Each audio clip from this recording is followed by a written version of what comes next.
Everyone. Hi, hello. I am so sorry for the 1 hour and let's see, 27-minute delay. I sincerely apologize. I was having technical difficulties on my end with the stream bitrate. Um, I think this has been an issue since probably the last couple of weeks. At least when it comes to OBS, it seems to like kind of drop frames here and there. But more often than not, when it does happen, it seems like, it's fine on your guys' end, and it seems like right now it's, okay. But it's just the streamer in me wanting to give like a, professional, or I'm sorry, simulate like a form of like professionalism when it comes to streams. So, that's just like my anxiety, just getting the better of me. But I am here. We are here now. Sorry for the delay, but yeah. How are you guys doing? How is it going, chat? Jay! Hello, Justconi. How are you doing? Hi. Hello. Hello, Chaklock. Hello, Cat Peasant. Hi, ASDFGH. JKL. That's quite the mouthful of a name, but hello, hi.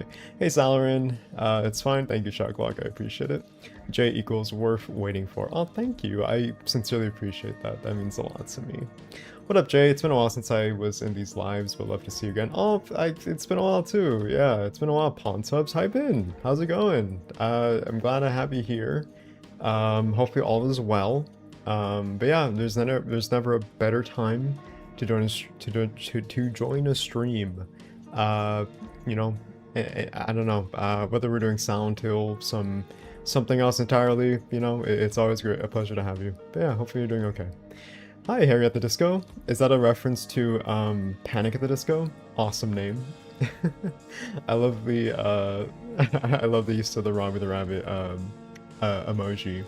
I'm glad people are using it. Also, thank you, Vem the Vamp, for becoming a silent archivist.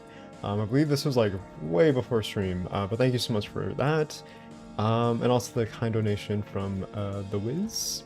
Let's see, I'm trying to read the name. The Wizard of Oz Dub Die. Thank you once again for the donation. Always donating every time for the beginning of streams. Appreciate it. But yeah, how you guys doing? We are streaming a little bit later today, more than usual, so hopefully that's okay. Not really used to streaming this late. Well, I mean, what am I saying? We're starting streams like at 3 p.m. Pacific Standard Time, but I mean, like, given the delay, it's a little bit odd, but I don't know. What's up, Lane? How you doing? Glad to have you back once again. I'm doing good. Smiley face, uni is hell, but got vacation now, so doing a whole lot of nothing XD.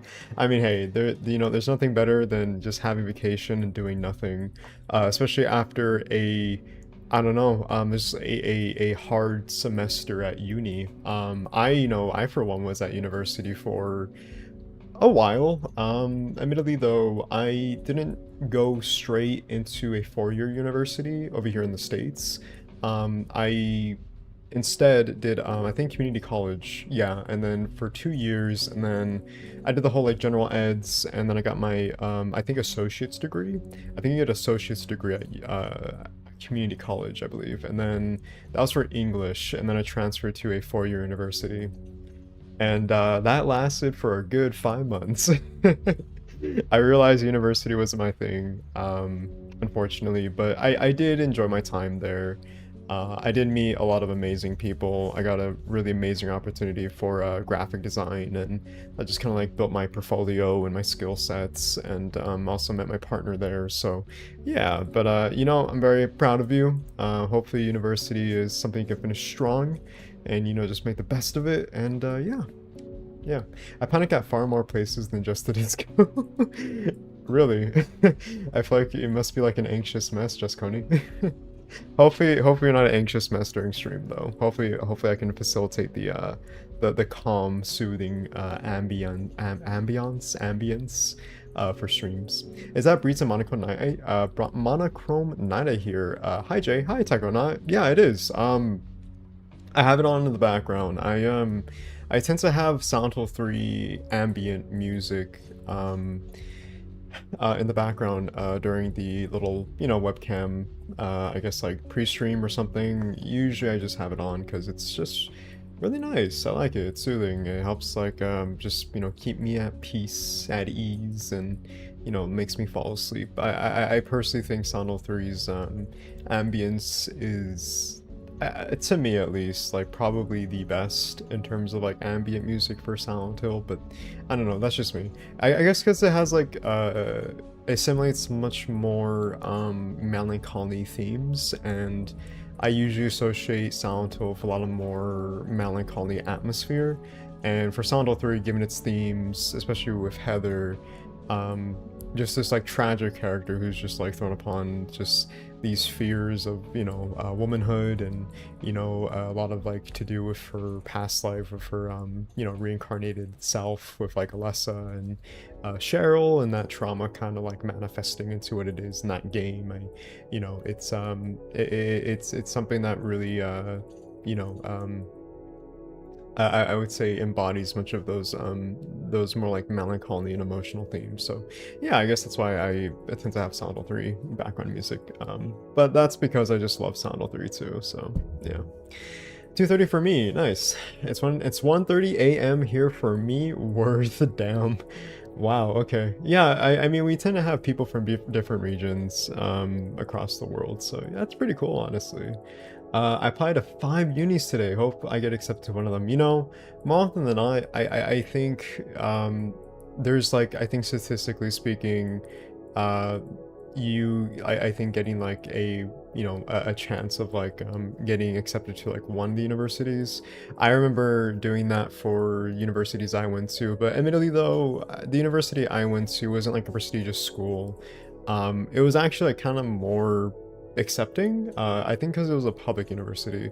I think public universities are far more lenient when it comes to like your GPA, and when it comes to like your standards, your grades, portfolio, I guess, etc.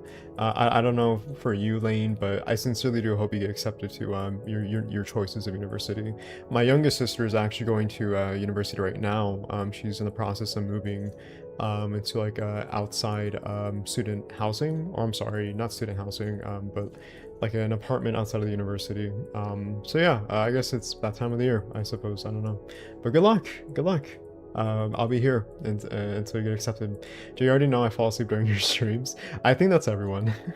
Appreciating you a lot. Heart studying to become a teacher. Oh wow, nice. My partner's actually studying to become a art teacher. What are the odds?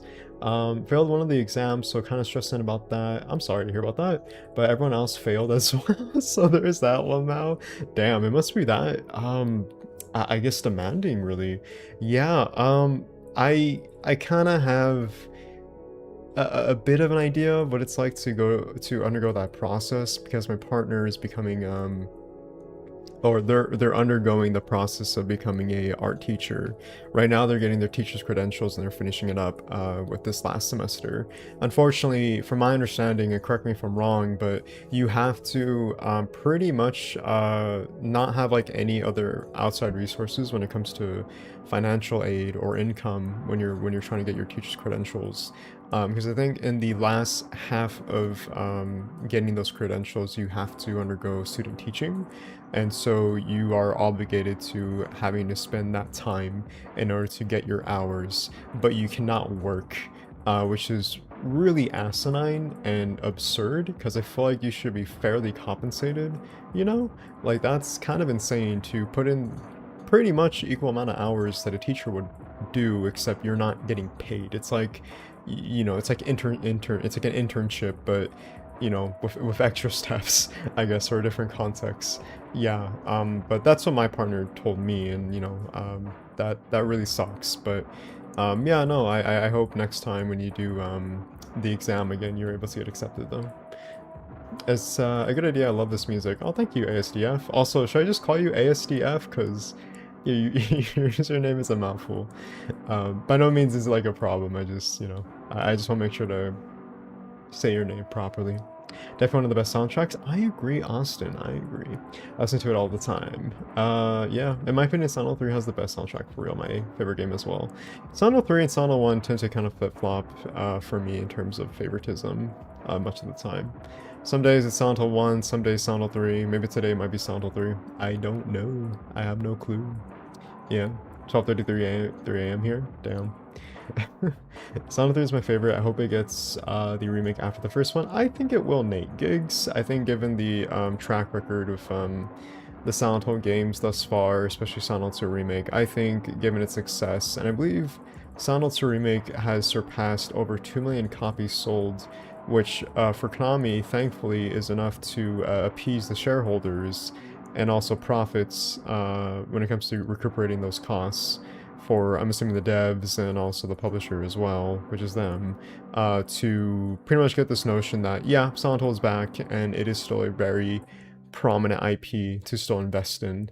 And so I think given Silent Hill 1 Remake and that being done by Blooper, I think it's pretty, you know, much like common sense to see Blooper also tackle Silent Hill 3 next as well. But yeah, that's kind of where we're at right now, I guess, with the Silent Hill games. The Northeast is becoming Silent Hill right now. Thanks, Canada. Yeah, I'm in Canada too now. Very smoky and foggy last week. It's been well, right now it's really weird. I'm from California, and it's been like hot, but also very muggy and humid. Right now it's very foggy. I don't know why. It's like really kind of cloudy, and my phone's like an hour before stream told me like it was gonna like rain, and I was like, what's going on here? What's going on, California? Make up your mind. Yeah. Silent 3 has the best Otherworld? I think so too. I love Silent 3's Otherworld. I think it definitely complements the first game too when it comes to the more industrial, rustic, kind of like presentation, you know. It definitely builds upon that, but just in a different, I think, context that's more so insinuating the themes that are towards, you know, Alessa and her pain and suffering, and that being derived from, you know, her being trapped in, you know, Alchemilla Hospital, and those 7 long years of pain and suffering, and, you know, those tragic events, and yeah, those tragic events, and that being sort of catastrophized with Heather, you know, 17 years later. So yeah, I definitely do think, you know, the other worlds for 1 and 3 are peak, I think, at least in terms of otherworld design. I think it's sort of like, you know, subjective, but to me, I always just thought Silent Hill 3 had like the scariest sort of presentation, and as we start the game, we'll definitely see that for sure. But yeah. That's fine, lol. Any chance you could link the playlist you use for your intro music, Senpai? Senpai. Oh, actually, thank you for mentioning that, Just Coney, because I actually did make a playlist for you guys. I'm sorry it's been so long since I have been able to go about doing that, so I sincerely apologize. But I finally went about to making a playlist for the stream music. So let me just show you guys. So this is the stream music playlist. You should actually find this on the channel, I believe. Let me see. Playlist. Yeah, here we go. Yeah, this is, yep, so you should find this here. All the music, well, I don't know about all the music, but much of the music that you hear on stream, the intro at least, should be here. Yeah, it should be here. I don't know if it's gonna be all of them because admittedly I did have to kind of go searching for these songs that I you know, use for the intro startup. So I don't think all of them is gonna be here, but much of what I remember it should be here. So yeah, there you go. I also will definitely link this in the description for every stream too, since people have been like warranting the music playlist. But yeah, no, it's honestly it's a lot of like Silent Hill type beats, kind of like industrial you know, acoustic guitar type beats. I would even say kind of like Midwest emo. Is it emo? Midwest emo, and you know, shoegaze, alternative rock. I'm into like that more sort of like scene when it comes to like, you know, I guess like, you know, music genre tastes. And yeah, but anyway, there you go. I hope that kind of suffices for now at least. You're the best, Jake. Thank you. It's been horrendous, literally apocalyptic. I hope everyone gets their air conditioned prepared ASAP. Yeah, no, absolutely. We had to get our air conditioned what's it called? Fixed because it wasn't working for like the longest time. So thankfully that's doing okay now. Love Silent Hill 3. I agree, Jumpy. I love Silent Hill 3 too. It's the best. Silent Hill 3 made unwanted pregnancy a nightmare for everyone. Oh, absolutely, yeah. They really reinforce those themes that I think a woman would go through. You know, pregnancy is a huge one. Stalkers, sort of like, you know, being preyed upon. You know, just like fears that are pretty much like cemented, but just in a much more allegory type of fashion. That is seen through the lens of Heather, you know, and I feel like that's very much again like insinuated with again like the themes of like blood and also you know, fears that like a woman would go through. I think that was kind of like the whole point that, you know, the game was trying to like really reinforce. But you know, there's like multiple different like variables that are facilitated as well, like, you know, like fears that a teenager would go through. I don't think just like a woman, but also like, you know, like a male, you know. I think as like a male, like from like an outsider perspective, it kind of like makes you have like a lot of perspective in mind. And I think Team Silent really wanted to kind of facilitate that, not just like fears that a woman would go through, but also from like a male standpoint, like, you know, having to see that and sort of like gain that sort of like introspection, you know, but just in a much more corrupted and a horrifying manner, you know.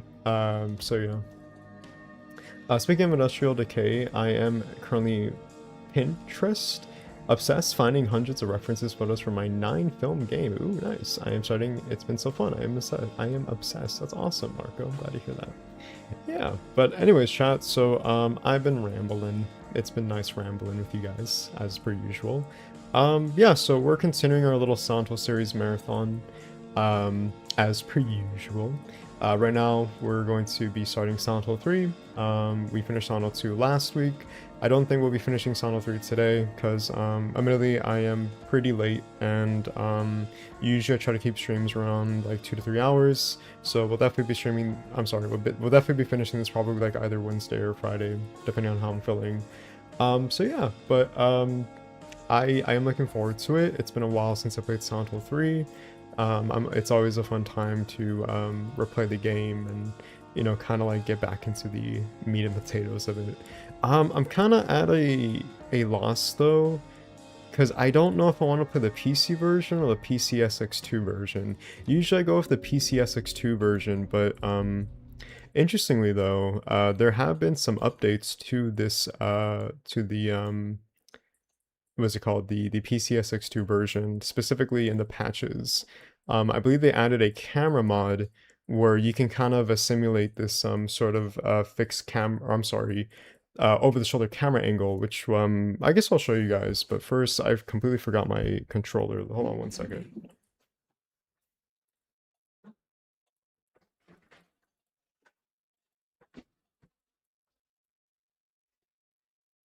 Sorry about that. I I completely forgot my controller. But yeah, so I guess we'll go with the this one. Because I do kind of want to check it out and see what that's all about. But yeah, we'll see how it goes. Hello. Oh my gosh, I caught a live if for a brief moment. Your content is amazing. I love lore and symbolism and I love your take on things. Oh, thank you so much. Cal Calypso, thank you so much. Love to listen to while I drive or sleep. Awesome. That's lovely to hear. Again, like at the end of the day, if I'm able to, you know, give something worth educational and worthwhile that you can take away from, you know, just my hyperfixation on this franchise, then, you know, I would say I did a job well done. So I'm really happy to hear about that. Thank you so much. And yeah, regardless if it's for a brief moment or not, you know, all stream or not, I hope you have a fun time with stream today. Pleasure to have you. But yeah, let's see. I might get a blank right now. Jesus. Okay. Okay, chat. I think we are starting now. Finally. Yeah. That's why this kicks ass. Thanks for posting it, Jay-chan. Thank you. I'm glad. Yeah, no, I'm glad I was able to finally make the playlist for you guys. I haven't put in the description in the stream, so apologies, but I will after post stream for sure. Got my wine and just got home from work and tired. It was cool until the end. Ugh, annoying. Can't wait to watch this. Sorry about your work today. Officials Wooter? Is it Official Z Wooter or Officials Wooter? Lovely name, by the way. I love it. You guys have such like creative names. Thank you so much, Village Fort, for subscribing to the channel. Thank you.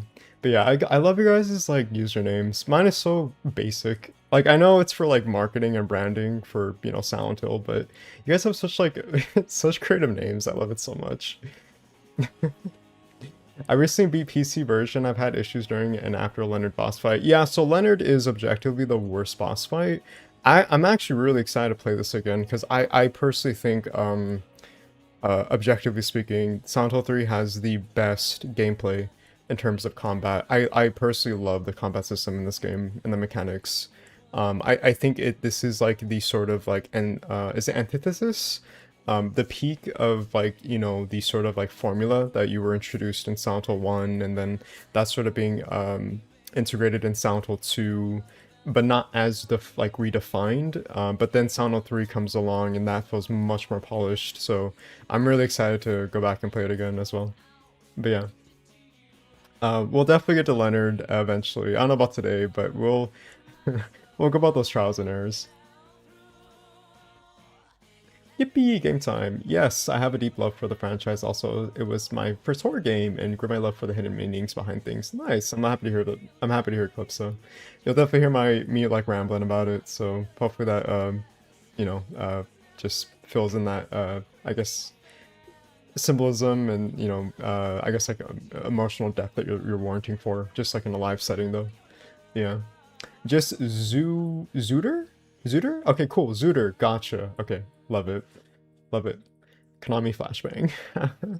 Thank you. Mine came from a name generator, Lamal. I love that. Maybe yeah, maybe I should have done mine from a name generator.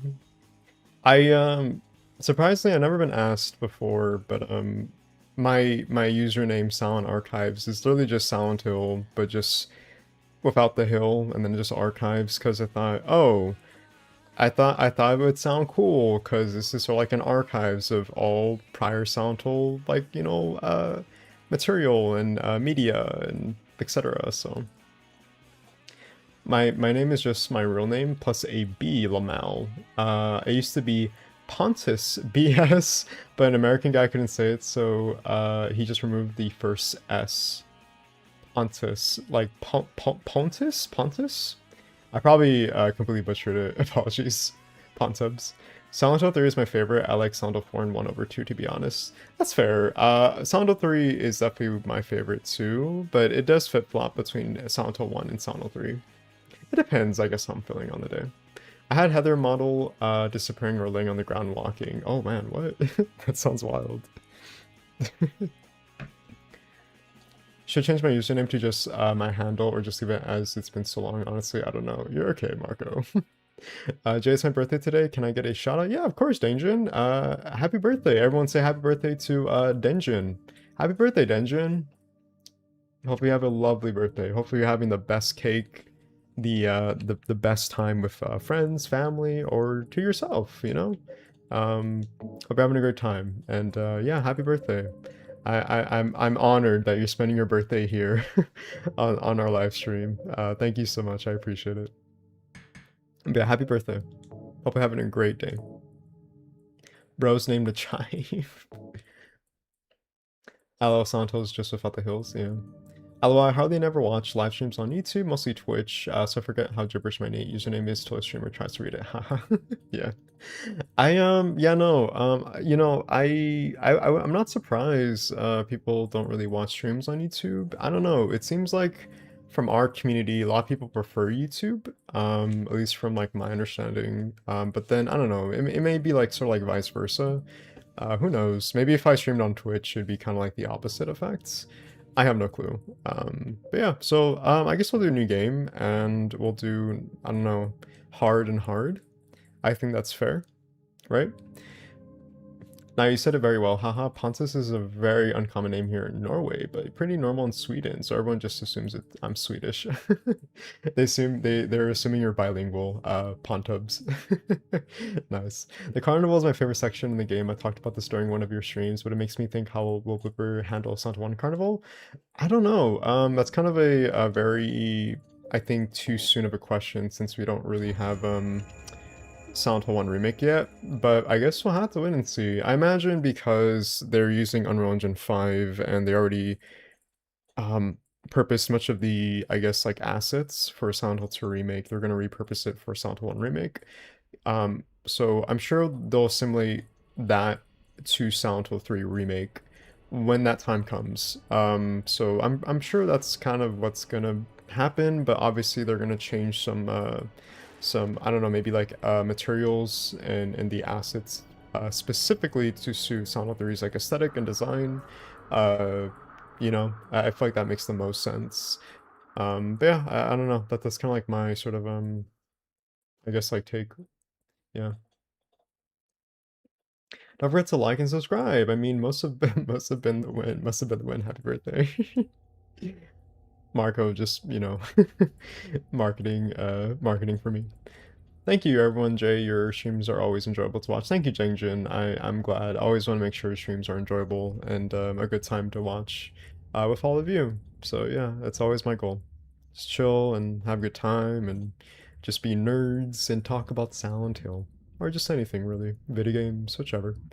It's only natural 3 will be the one to reuse the most assets, so Silent 1 Remake Carnival section will be closer to 3. Yeah, again, that's kind of, I think that's kind of the notion I am anticipating. So, yeah.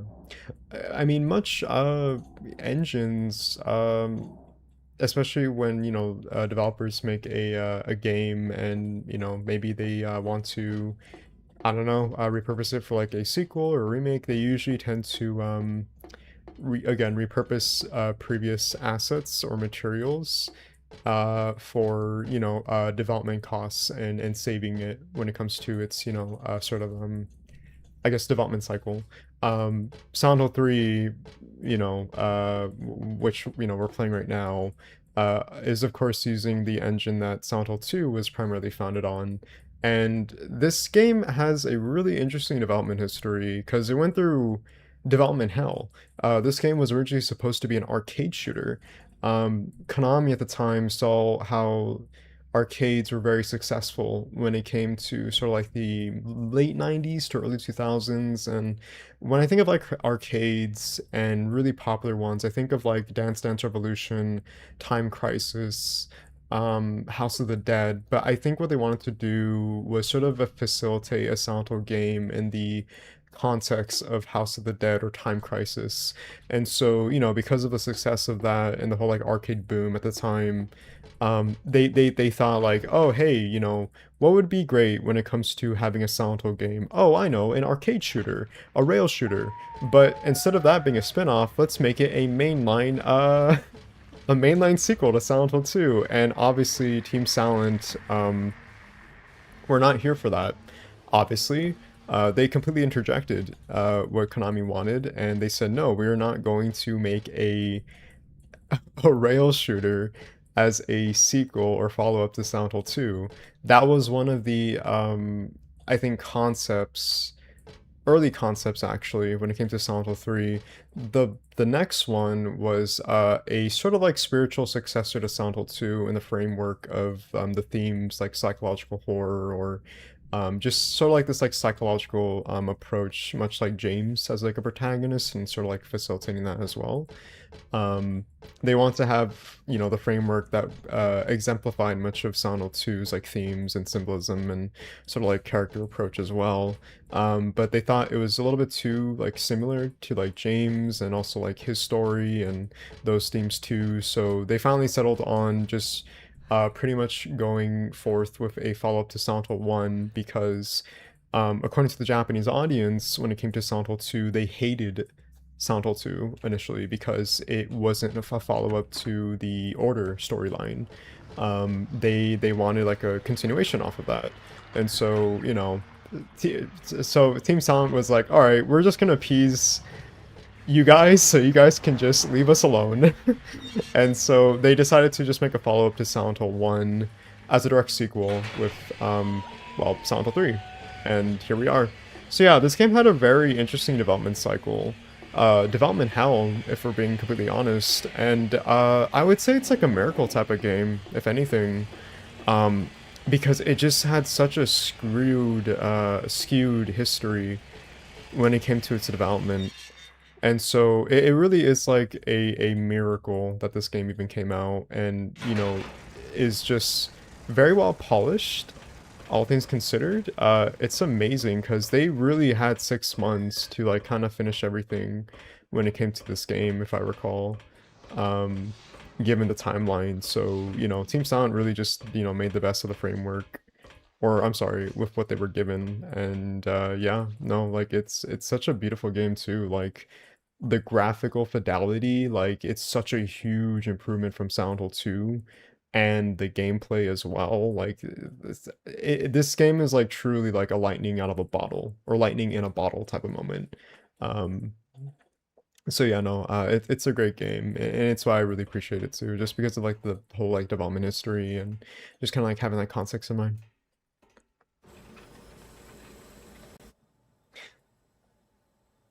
The cult, not the order. Thanks, Jeremy. Plus, Teams localization is not your strong suit.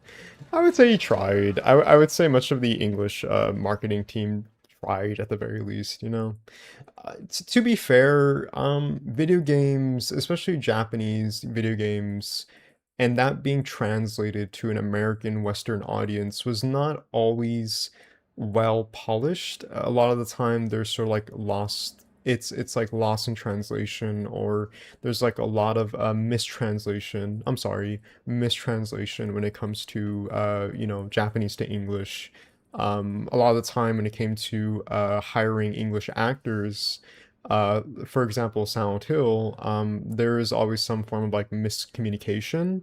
And so a lot of people, for example, when it comes to Silent Hill 2, a lot of people like make fun of the you know, the acting, the sort of like directing when it comes to the sort of like interactions amongst the characters, but that's solely because of just like again, the sort of like the miscommunication between like Japanese and like, you know, like a Western audience really, or actors in this context. So, you know, obviously it's gonna have a sort of like, you know, mistranslation and sort of like I guess like, you know, that like results.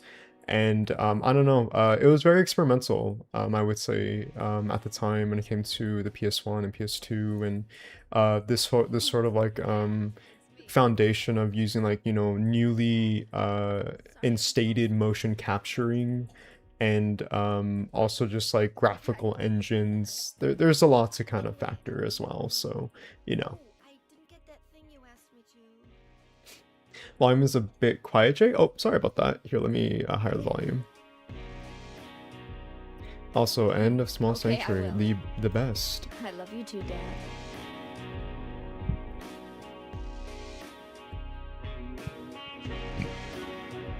Excuse me.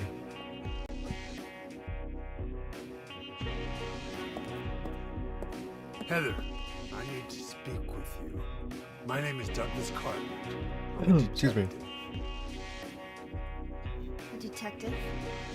Really? Both our nations were robbed for real. We should have made the final X. Nice talking to you. We were both robbed of having proper PC ports, so, you know. Hold on. There's someone that wants to... Team Sound's rejection of the rail shooter probably pissed off execs and helped them want to disband them. Yeah. I mean, you could tell they were really passionate about their... I guess, like, you can... I guess their baby, really. Like, this franchise was, like, their baby.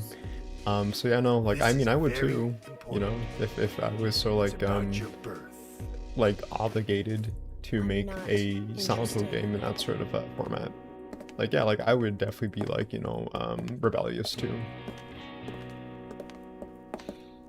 The cutscene is also in engine, not in FMV. Yes, this is true. Following me? Do I have to scream? Sorry. I'll wait here. One of the things that is such a huge contrast from the first and second game is the transition from FMV to in-game engine cutscenes, and I think it's probably divisive, because I know people really love the FMV cutscenes because it has like that sort of uncanny effect, but the reason why they supplemented with FMV cutscenes is because they wanted to really simulate the whole, again, newly graphical engine at the time of, you know, being able to sort of like have this sort of like realism. I say like, you know, in air quotes, because obviously compared to nowadays, it's, you know, it's pretty like archaic, obsolete even, but at the time that was like a technical marvel. So, you know, for them to use FMV cutscenes, it was to, you know, basically have those like cutscenes to give that sort of like you know, uncanniness, I guess, and also to kind of give like this sort of like realism when it came to the acting and the direction for like Silent Hill 1 and 2, since, you know, there's like hardware limitations, there's like only so much they could do given the memory limitation for the PS1 and also PS2 at the time. So again, like me reinstating the notion of this game is truly a lightning in a bottle really is a lightning in a bottle moment, from how they would like make such beautiful graphical fidelity, you know, all the cutscenes in game as well. It's truly phenomenal, really.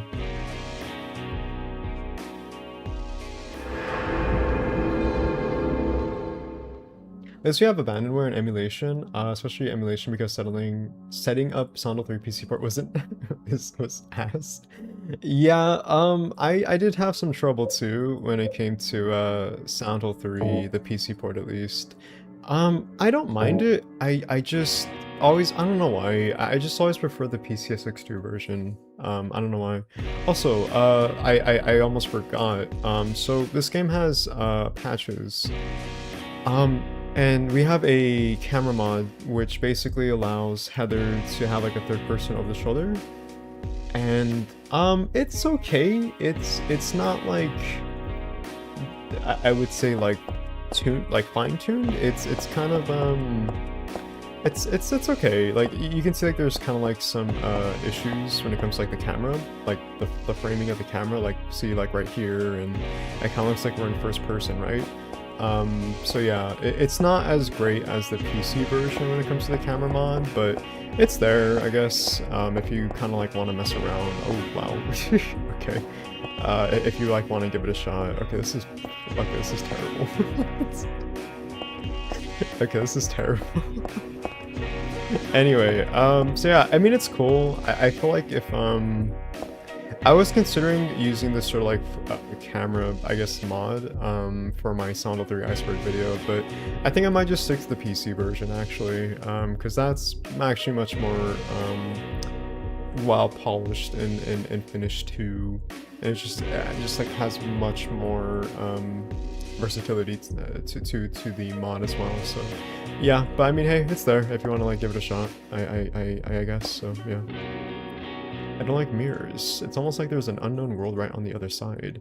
The person staring at me isn't really me, just an imitator. I know how stupid that sounds, but that's just how I feel. But I just keep thinking about it. It just makes me feel sick. Okay. Sato Takayoshi had a great diagment, and the remake didn't do his character and CGI any justice. Yeah, I feel like those are completely two different, like, you know, I guess contexts, so I don't know. Yeah, definitely lightning in a bottle. This game is some glow-in-the-dark CIA shit. Do you think the original Team Silent could have recaptured the spirit in bottled lightning? I always wondered what ideas could have been. What do you mean by that, DJ Elliott? Do you mean like with the newer games, or do you mean what specifically?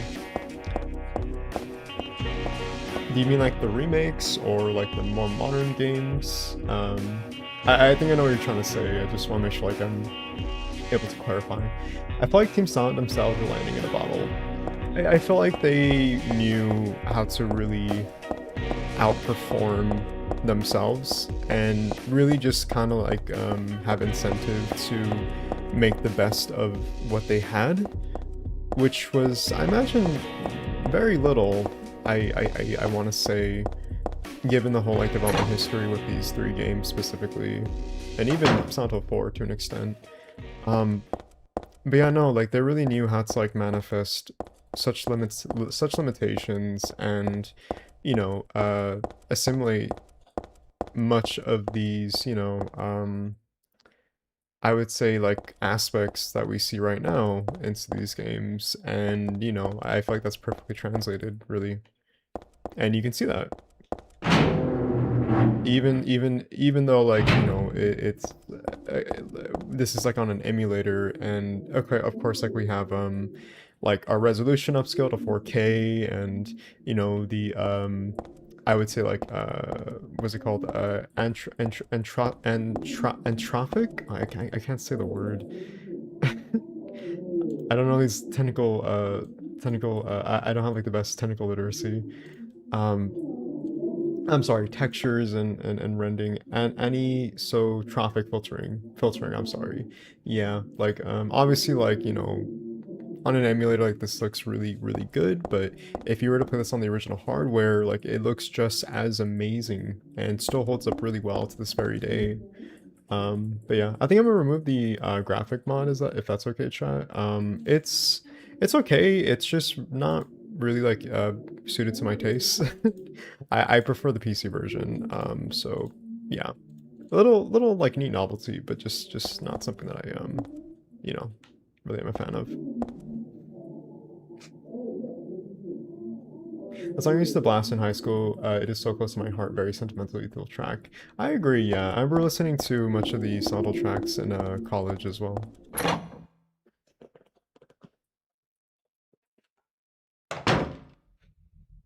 If Konami gave more creative freedom without limitations, it wouldn't be Konami, yeah. The paradigm shift of Konami from the 2000s to nowadays is insane, given that they're pretty much bringing back Metal Gear Solid with the Master Collections, Castlevania. I think the newest one is Balmont's Curse, I believe, and having an indie developer, I think Motion Twin, right? Having the helm of making that game is like a really huge honor, and really shows that they're really trying to sort of learn from maybe like their past mistakes and kind of integrate in this new like modern progressive I guess like industry when it comes to video games nowadays, Also, how's the volume, chat? Is it too loud? Is it overpowering me when it comes to audio? Am I overpowering it? How do we feel about it? This just looks like a PS3 game max. Hell, PS5 too looks so amazing.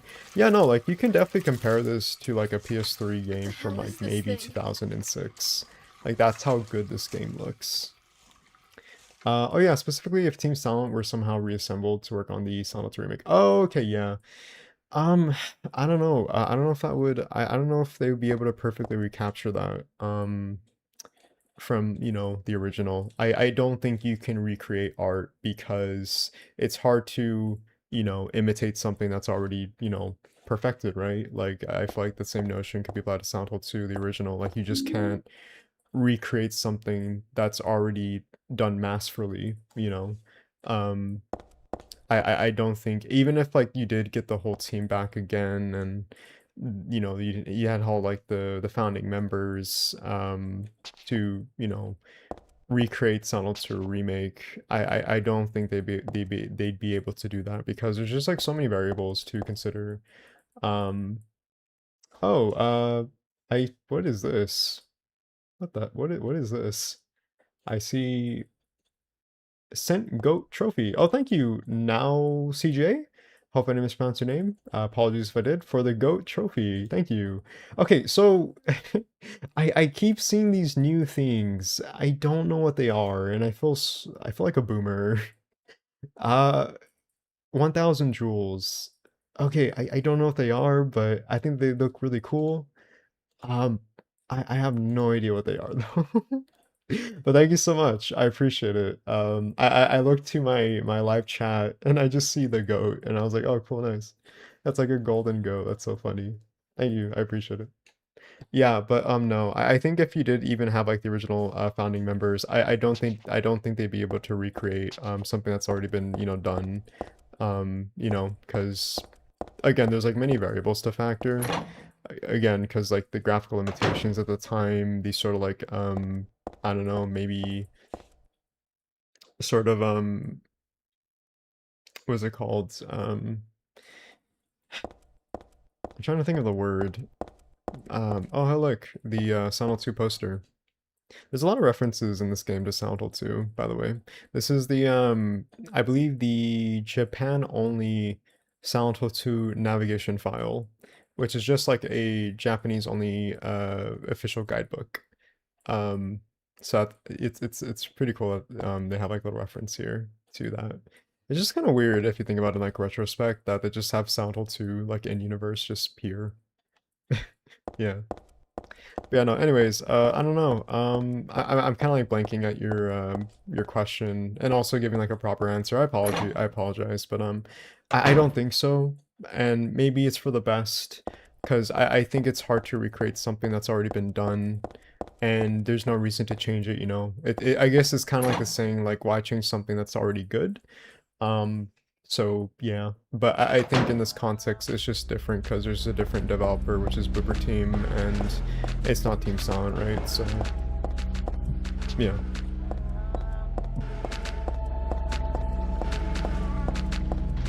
Excuse me. You seen Doomsday trailer? I actually did, Ernesto. I felt absolutely nothing. I felt nothing watching that trailer. I'm sorry, that came off rude. I think because I just have superhero fatigue, and I don't know, I just don't really care much about superhero movies nowadays. I feel like they're just very much oversaturated um in the whole like I don't know movie industry and just as like a market too. Um yeah, I don't know. I thought it was fine. It was like meh, you know. I don't know. Maybe like if I was like a kid, I'd be like, oh my gosh, this is like amazing. But yeah, I don't know. Yeah, no, sorry. Also, yes, the best part, chat. Does anyone want to count on three or like three, two, one, and we say the the famous line? Do we want to count from three to one? Are you guys ready? I'll just go. All right, three, two, one. It's bread. I'm not really hungry, so I guess I don't need to worry about it. Oh man.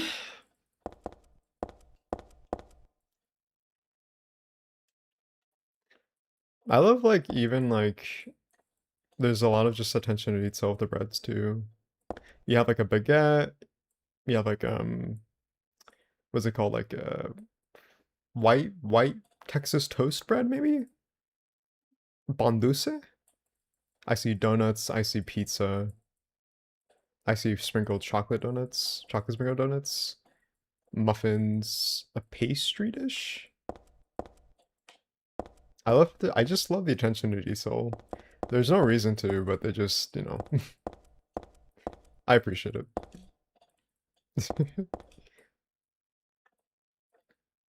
Howland's Bakery, crispy toasted bread right to your very door. Everything on sale. There's a flyer, crispy toasted bread right to your very door. Everything's on sale, Howland's Bakery. It's all bread, chat. Everything is bread. Every every Silent Hill 3 copy is personified or personalized with bread.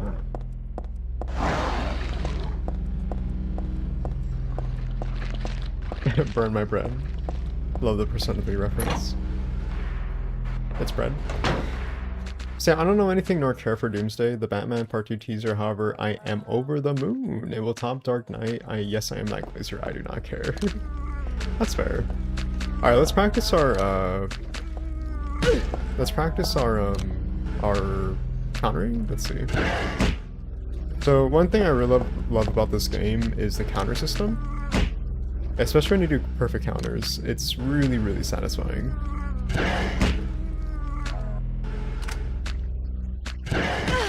Okay, we didn't get that, so that's fine. Yeah, it's I don't know if Silent Hill 2 had it. I think it did, but I don't think it was as streamlined as this game though. We don't have any help, that's fine. But I do really love the parry system in this game. It's something I really do enjoy like messing around with. I'm not doing the best job though right now. But we will see more of this when we get to the split worm boss fight. Because I do have a really fun time using the still pipe when it comes to the split worm. It's a really fun time when you get the hang of it. But I am a little rusty, so just want to cement that. Okay. Boop, boop. Yo, Miss Sedona, please? I'm sorry, it costs way too much money. I'm a broke high school student. Heather's a broke high school student. She doesn't eat a thing for the next 12 hours. I feel like that's most survival horror protagonists, you know? They just don't eat anything. Again, people will hate this, but when there's long years of not working on a game, your skills will deteriorate, forgotten, or no longer getting up to date with current technology. I've seen this with Kickstarters of old games and they never deliver, or independent studios from old employees. Yeah, that's fair. That could be translated to like the recent, you know, whole... Oh wow, we just kind of tripped right there, huh? As I was saying before I was really interrupted, with the whole like video game industry right now, and how we have like a bunch of video game publishers like, you know, Microsoft for example, Xbox actually, not doing anything with their video game IPs, and you know these developers are, you know, sitting here doing pretty much, I wouldn't say nothing, but they're pretty much like sat on the sidelines with, you know, not much to work off of, because they're not really given incentive to work on much of anything as far as I'm concerned, which is a shame because, you know, like, you spend billions of dollars on these like these like multiple IPs, and yet just doing like absolutely nothing with it, you know? And so of course like they're gonna probably like, you know, not have the intuition to be able to like, you know, make the games that maybe gamers want to play, you know? It's pretty sad, you know? Yeah. Time to meet Claudia. Howdy, hey Zenny, how you doing? Welcome. We're playing Silent Hill 3. Sperm Raptors. Ah yes, the Sperm Raptors. This doesn't give us the code, right? No, it doesn't. Okay. Right, this doesn't give us a code. Boop, boop, boop, boop, boop. Let's see. Did she say slop? I'm not much for sentimental slop like Romeo and Juliet. Using slop before slop was even popularized. That's amazing, Heather. I love it. Okay. Um, let's just combine all of them, I guess. I don't know. Yeah, let's just combine them.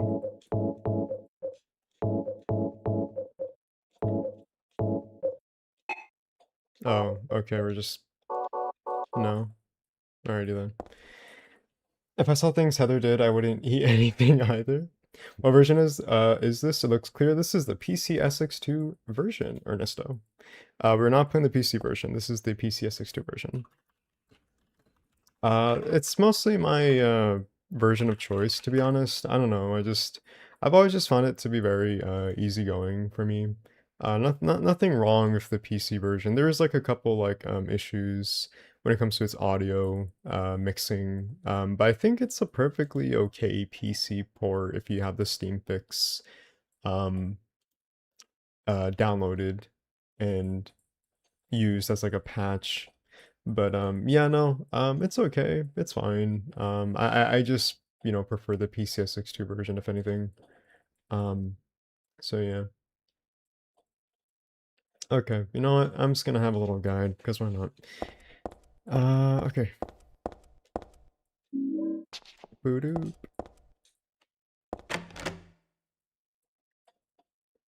Okay, 8352. There we go. Jack of Jill. The point might have been to take those IPs off the market for a while. Probably, yeah. COVID money, the crazy buying IP and studio buying sprees and expecting Game Pass to have 1 billion subs. Oh, yeah, I saw, I think, is it, I forgot her name, Sharma? The Xbox Wait, studio what's head, going on? Where is or everybody? the, Those weird monsters? not marketing director, but, like the head of Microsoft right now, right? She said that she wanted, like, 1 billion, like, Game Pass users, which is really insane, because Steam recently came out with having, like, I think What are over, you talking about? I think below 100 million Steam users, I want to say. I could be wrong, I don't have the accurate numbers, How should but I know? just, like, for, like, content, or I'm sorry, like, contrast, like, that's wild, So what? so. Remember me. Silent Hill is the Your ultimate true back-to-school self as game. well. It really is, yeah. Also, that which you must become. The one who will lead us to Excuse me. paradise with blood-stained hands. Claudio, right? Did you do all this? I like Silent Hill a lot, not as much as 1, 2, or 4, but I still really like it. Yeah, me too. It's a nice game.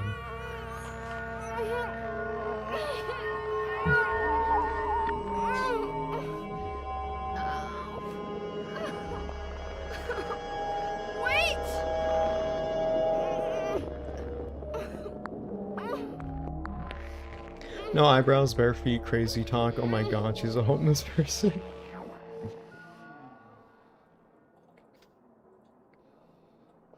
I don't get it. What does she want me to remember? 30 to 34 million subs. They wanted to reach 150 million, but they settled with 70 million and still failed. That's crazy. Yeah. I don't know. To have like a foundation of this, I guess, expectation to have that many people, users specifically, on your subscription service, I guess is not unrealistic if you consider like Netflix or Disney Plus, but I think you kind of have to consider like the sort of context, because, you know, video games, as popular as it is, like, you're not gonna, like, you know, see, I guess, like, Game Pass as, like, you know, Netflix or Hulu or Disney Plus, you know, where you can just easily put on something and watch it like a TV show or like a movie, as simple as that. Because, you know, video games take hours of time that you have to invest in, and so, you know, to sort of like facilitate that with this idea that you can have that many users is crazy, because, you know, like, I don't know, it's just really unrealistic to me to have that expectation, especially when you kind of factor into the whole like price bump when it came to Game Pass. Like, it's really expensive nowadays, and I think as like maybe a worthwhile investment in theory, because just like how many games there are, at the end of the day, like, you're still paying like a monthly subscription, and, you know, you sort of like have to attest to that with that expensive Not even a kid payment, could that believe fee. this. And no one is gonna want to be able to, you know, spend that much money, because the whole idea of Game Pass was to be very consumer friendly, you know, to kind of like allow for like an alternative to having to spend like a bunch of like money on these like AAA games and new games, and it's just like such a huge like dichotomy and contrast from like what it once was, you know. But then again, like, we do have to take into account the whole like inflation costs and just like huge like AI bubble as of recently, so yeah, like that factors into it, but still, like, the notion's there, you know. So yeah, but that's just my 2 cents, I guess. Feet. Imagine if Claudia was a fen addict. You know, I wouldn't be surprised if Heather thought that at first initial glance. Thank you for your content. Glad you're streaming this. Oh, thank you, Harry at the Disco. I appreciate the compliment. Thank you so much. Favorite Silent Hill? Yeah, Silent Hill 1 and 3 are my favorites till this very day. I love just talking about it, talking about these specifically. I can just talk about it like all day. It's a great time. 1, 2, and PT are my favorites. Nice. I remember in the forums back then that some forum member had her pregnant sister-in-law watch and play this game, and she mentioned that the pregnant pain spiels that Heather does reminded her that she herself was almost due. Damn, that's pretty intense. Wow. I can't imagine playing this game while you're, your, was it sister? Yeah, sister's pregnant? Like, that's pretty wild. But, I mean, hey, I guess whatever helps bond. I guess siblings, I don't know. Sound Archive's hella cozy voice and a nostalgic game gotten ready for bed. Oh, thank you, Sour Power. Love the name. I'm glad we can have the cozy vibes tonight. And it helps you prepare for bed.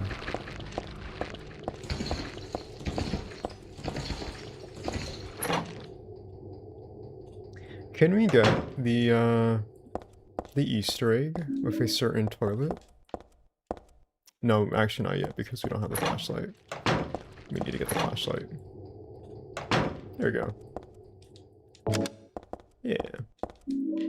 Doo-doo.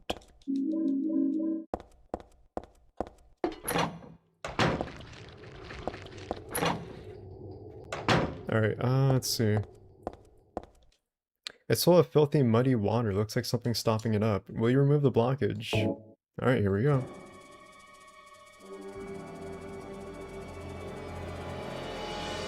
Oh, forget it. This is way too gross.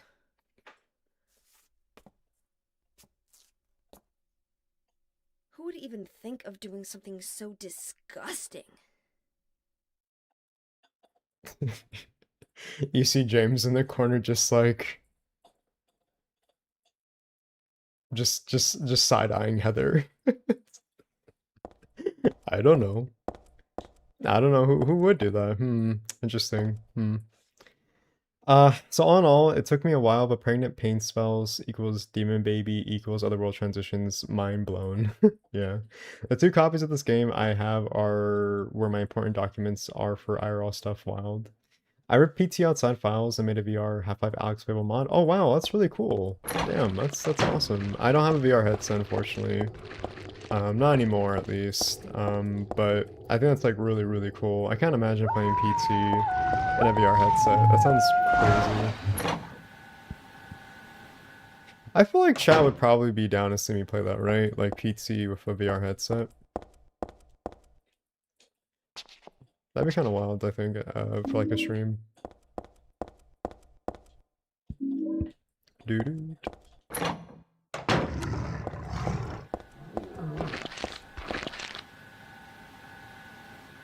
Those howls, damn. You gotta love the ambience in these games.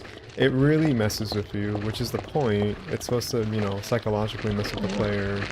And sort of like have this, I would say like, subversion of expectations much of the time. And I love that about these games. I love how it just subverts your expectations. It's really cool, and you definitely see that, with Silent Hill 1 especially, with like the sound effects. I personally love it. And I think that's definitely continued here too as well.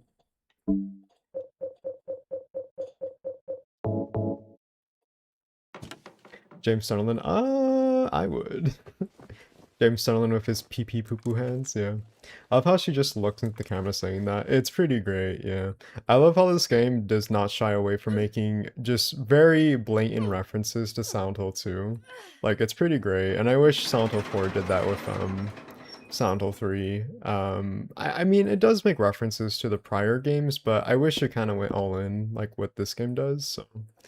Yeah, but it's fine. James getting roasted by Heather and Henry. Poor James. Poor James. Poor James. Aren't PS4s with PT installed worth like thousands of dollars? I think so, Sour Power. Yeah, I think so. I feel like they go really expensive off of eBay. Let's go say hi to Cheryl.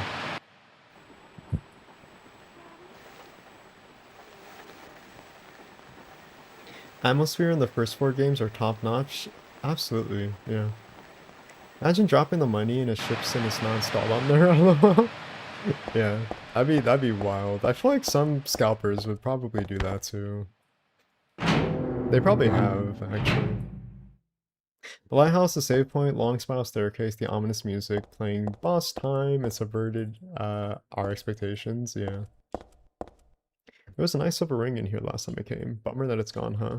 That is quite the bummer, Heather, yeah. I got a walnut. Hey Payne, how are you doing? Welcome. Welcome to the stream, playing Silent Hill 3. Welcome, welcome.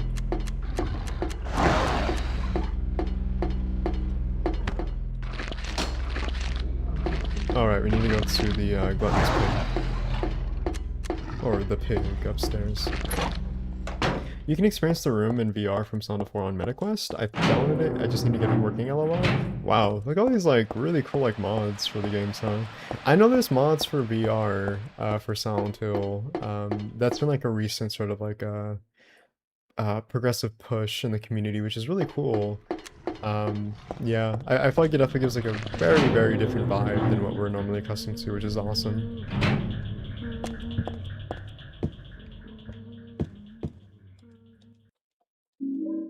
Cooked key.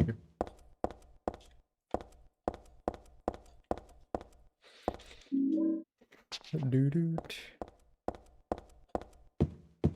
I love how there's like the implications of like the outside world when you're inside the shopping mall and you, well, obviously it's just using like a PNG, but I love how you can kind of see like the sort of like skyline and it has like an orange accent and then, you know, you can kind of see it from over here too. And it just kind of makes you think like, you know, the sort of like anonymity, or I'm sorry, ambiguity of like the outside worlds whilst in the other world, Central Square Shopping Center. It's really cool. Kind of like makes you really think and you know, like what could be out there. It's really neat.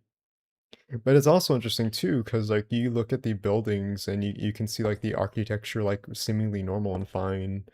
And it kind of like makes you like kind of like think in retrospect, you know. I love little like attention to details like that. It's really, really cool. If Limited Run Games releases a physical copy of PT, I'm buying. Hopefully it's not $70. Oh, thank you so much. Involved in memory. Thank you for the $5 donation. Why do you think Konami has shown little to no interest in preserving the original games for them to be more widely available to older and newer fans?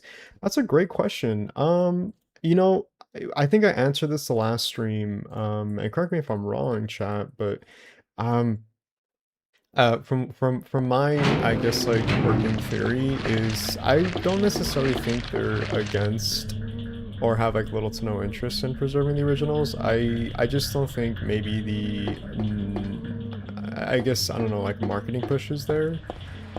Because usually the I guess like common knowledge is due to the lost source code when it comes to the originals. And because you know by having a lost source code, you know, by proxy, there's pretty much like no reason to preserving the originals because it's, you know, there's nothing to work off of. But I think like my argument to that was, well, we did have, you know, the HD collection, and yeah, it was using a unfinished source code, and unfortunately did have the devs who did the HD collection needing to sort of like rewrite the source code from scrap and repurpose it to make it functional. I say in air quotes, which they to an extent they did, not completely, which is, you know, a shame given what they were trying to work with, which was not much, but hey, at least they tried.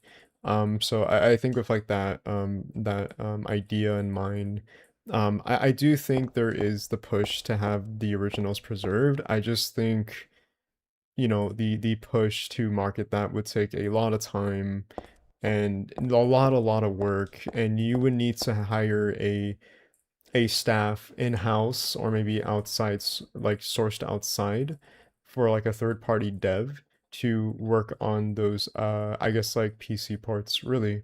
The only people I think would be capable of doing that is GOG, I guess. And ironically, GOG have been very, very like adamant and advocate for preserving Silent Hill 2, the original, and also Silent Hill 1, and Konami just hasn't gone about doing that, I guess. I don't know why.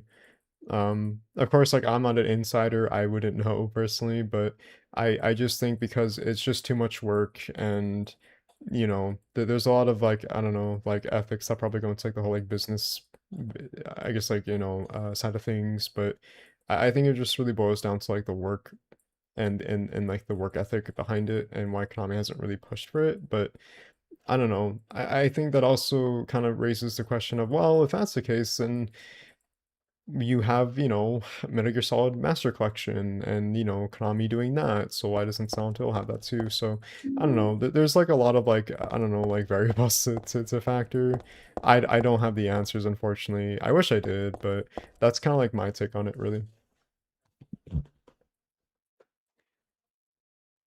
Resident Evil can preserve their old games, but not Silent Hill. Unfortunately, no. Excuse me. This looks so good. Is this PS2 emulated? This is, yeah, this is PS2 emulated.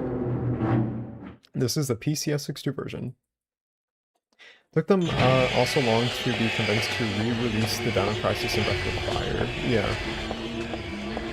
Yeah, I don't know. I mean, hey, I'm glad that these games are getting like proper ports now. At least from Capcom. I think that's like pretty great. Would love to see that with Konami though. That's for sure. Thank you, Mixmaster Luxon, for subscribing to the channel. Thank you very much.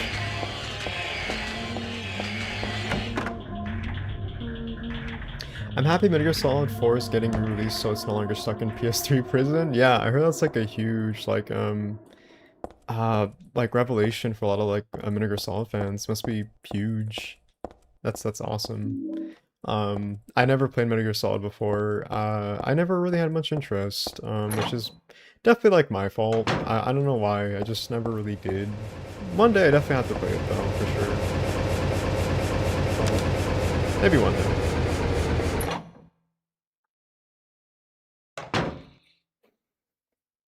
There's also the fact that some companies destroy source codes after the game's production after intensive QA testing to prevent reverse engineering. I didn't know that. That's a shame to hear. The HD collection was a failure. Yes, it's a way for anyone wanting to get into Silent Hill despite the horrendous graphics. Well, I mean, from like a consumer standpoint that don't know how to properly emulate I guess like these games, then yeah, like unfortunately it is. And I guess GOG was Silent Hill 4 and the more recent like modern Silent Hill games. Yeah, I would assume so, I suppose, but you know. I wouldn't necessarily say it's like a bad thing, but it's not the best I would say means of experiencing those games. Um I would say if you really do want to get into Silent Hill games, then you will have to go about like learning how to emulate these games and properly porting it onto your computer, which isn't too hard. It's just a little stressful, you know.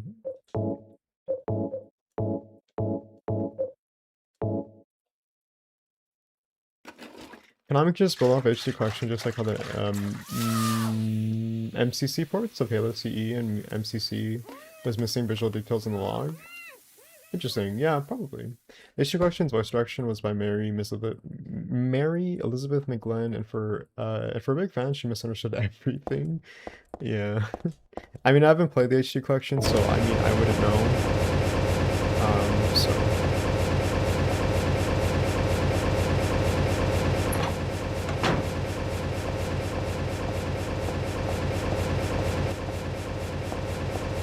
So yeah, I wouldn't know personally. I do know I think voiced Maria in the HD collection, right? When they had to recast the OG voice actors as well. Metal Gear Solid 1 is difficult? Oof. Well, it is a PS1 game, so, you know, I guess it's kind of expected. Metal Gear Solid is a great franchise, although a bit pretentious and long-winded with its cutscenes. Really, I'll keep that into mind. To quote Masahiro Ito, first impressions is last impression. If they see, hear, and play the game as bad as the HD collection, their reviews will be jaded and they will judge the game as garbage. That's true. First impressions are everything, for sure. So I don't blame the notion of maybe like a new Silent Hill fan back in like what 2012 playing the HD collection and playing that you know, those ports and like, oh my god, these games are absolute hot garbage. And yeah, like it's a shame if like that was like your first impression, and I think for a lot of people it was, and that's such again, like that, yeah, like that's a shame, because obviously like those are like not how those games are, you know, assimilated when it comes to its gameplay loop and just overall like story and, you know, just the game itself when compared to the originals, which yeah, no, like it is truly a shame when taking that into context, which is why I think it's really important to have like a proper port of these original games so people can properly play them, you know.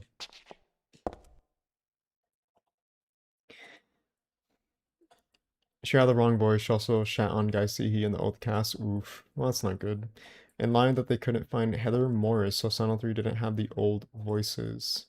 Yeah, I remember Guy Seehee talking about why um there was like the whole like controversy of like the new voice actors and like the old voice actors, and he said because Konami didn't properly pay them, or at least when he was asked about it, that they didn't properly pay him his residuals like they were supposed to, and it was just Konami trying to cut costs because it was, you know, they don't want to like spend a lot of money on the OG voice actors because they're just, you know, trying to compromise with not having to make those expenses, you know.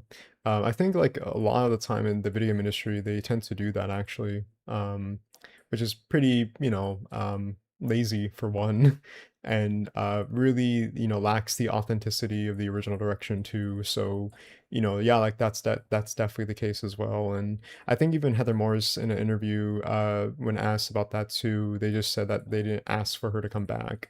And again, I think the same notion could be applied when it comes to the whole having to pay for the voice actors again, which is why which is why they decided to recast as well. So yeah.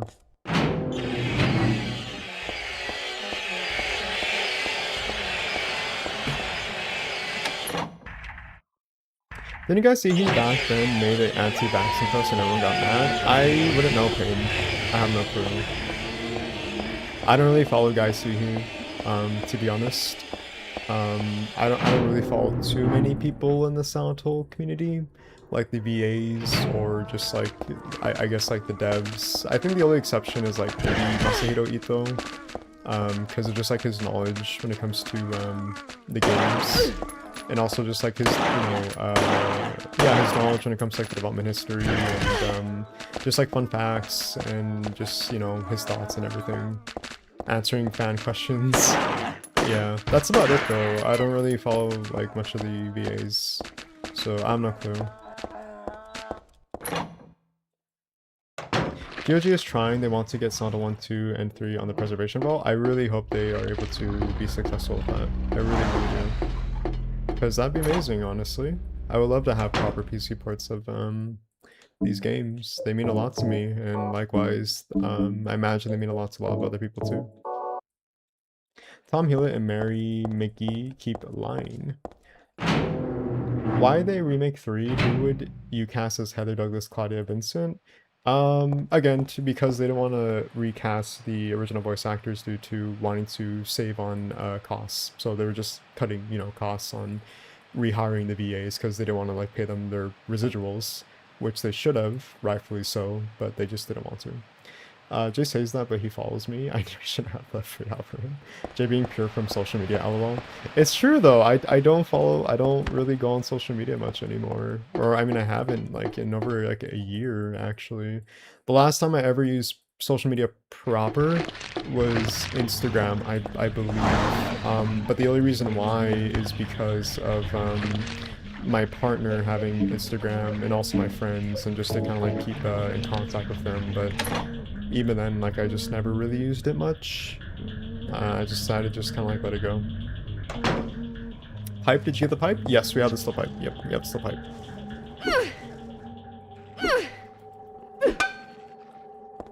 We have the best melee weapon in the series. I only follow John Silent Hill.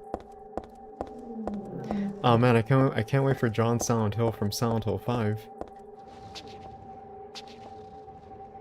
This is such a great, like, camera angle. It really just kind of facilitates, like, the whole otherworldly atmosphere of Central Square Shopping Center, but also, like, the rust and the decay, much like the first game, and, you know, kind of assimilating those, like, kind of like parallels to Silent Hill 1. It's so cool, man. It's like if they were able to kind of, repurpose the Silent Hill Town Center, but use it in this framework, which is the Central Square Shopping Center. You know, it's really really cool. I love when the game does stuff like this. It's really really nice.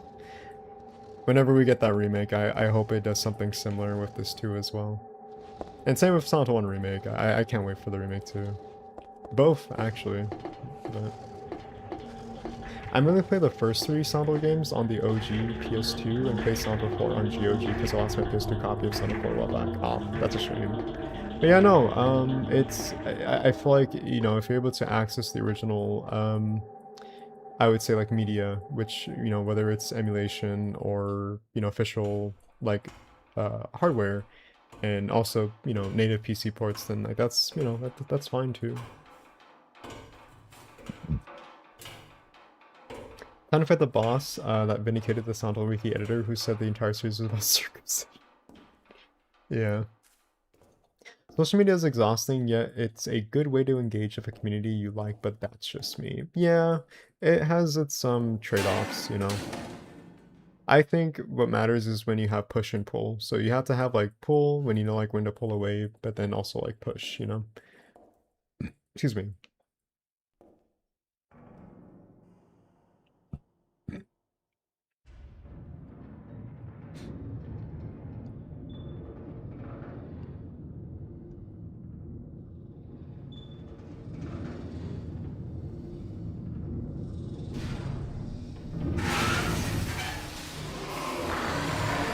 The best boss fight in this game. It's so orchestral. It's so good. Alright, let's see if I can do this first try. Okay, so I did get the counter first time. Okay. I'm gonna see if I can remember how I went about this. Wow, okay, just still on the floor, huh? Okay. Let's see. I want to get this down, chat. I really, really do. I love playing this boss fight with melee, the melee only skill pipe. So let's see. So I'm lock in.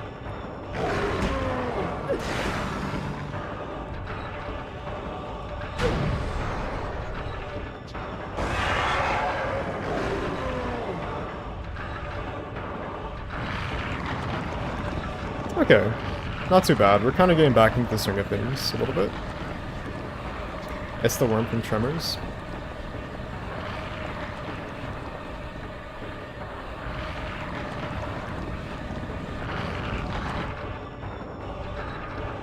Oh, we're just doing this again, huh?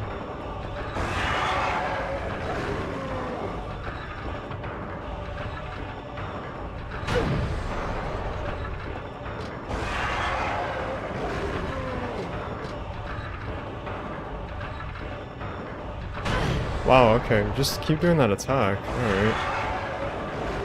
So usually when it does that lunge attack, you can't really block, unfortunately.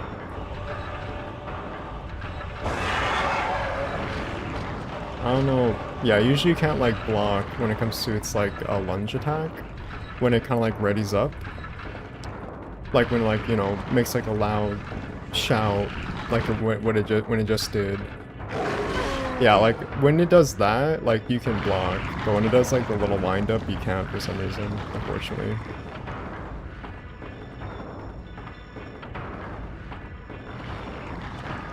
Let's see. Wow, okay. The setup was terrible. Alright, then. Do we, still have health? I believe we do.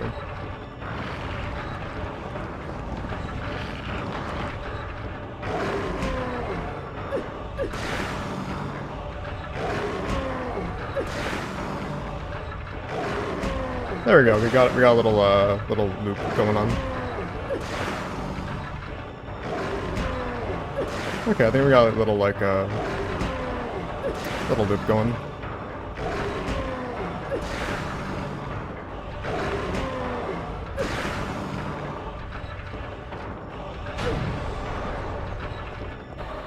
We should heal, though. There you go. I'm Discording with my daughter, her first playthrough of Silent Hill 3. It's giving me so much joy, the full circle. Nice, I'm happy to hear about that. That sounds awesome.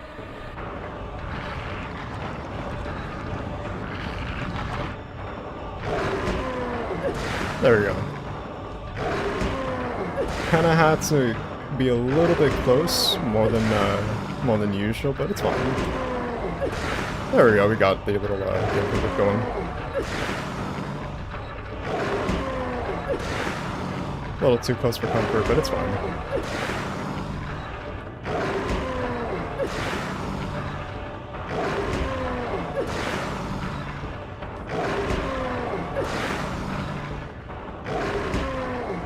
Heather's slowing down a little bit, chat. I think we got a sunlight going. Which is really good, actually.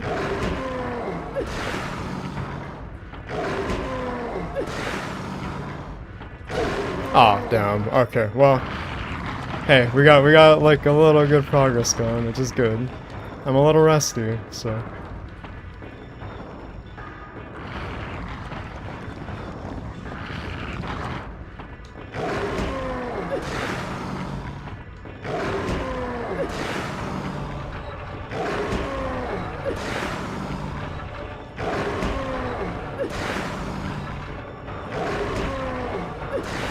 Reddit is cancer. I mean, yeah. There we go. We got it. Took a little, couple tries, but there we go. I still got it somehow. I still got it. I'm glad. No, the streak. It's okay. We got it back. Doesn't the boss have an insta-kill attack? It does. It does. It was... So, as I was trying to, like, kind of, talk when it comes to the commentary, it has like a wind-up attack where it kind of like shrieks and then it like lunges at you, but you can't counter it. It's like an instant kill, at least on harder difficulties. It also has like a similar attack, but it doesn't like wind up or like ready to attack. It just does it instantaneously, which is the one we were like countering on consecutive counters. So yeah, but there you go. Split worm, melee only. It's always a fun time to do it on that boss fight. GG.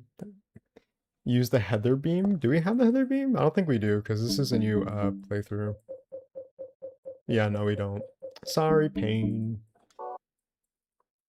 Hey, Jay and chat, how we doing? Hey, what's up, Happy Grassman? We're doing pretty great. We're playing Silent Hill 3. We're just chilling, having a good time. Supposedly, from my understanding, this is a Pac-Man reference, I guess.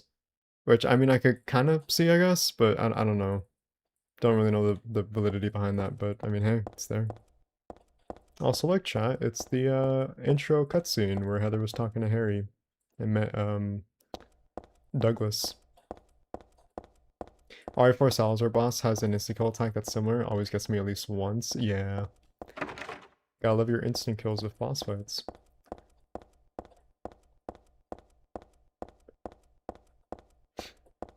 Check Happy Burger, at least you got Heather to nab a few Shakespeare books to study for hard riddle difficulty. Yeah. Oh, it's okay, you'll one day get the Heather beam. I think on a new save file, we'll definitely, you know, use the Heather beam, I guess.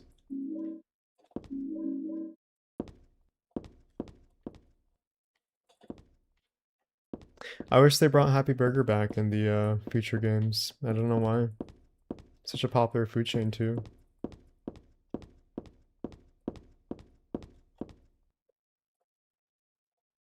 Have you played Gris? I have not played Gris, no. I have heard about it, but I've never played it.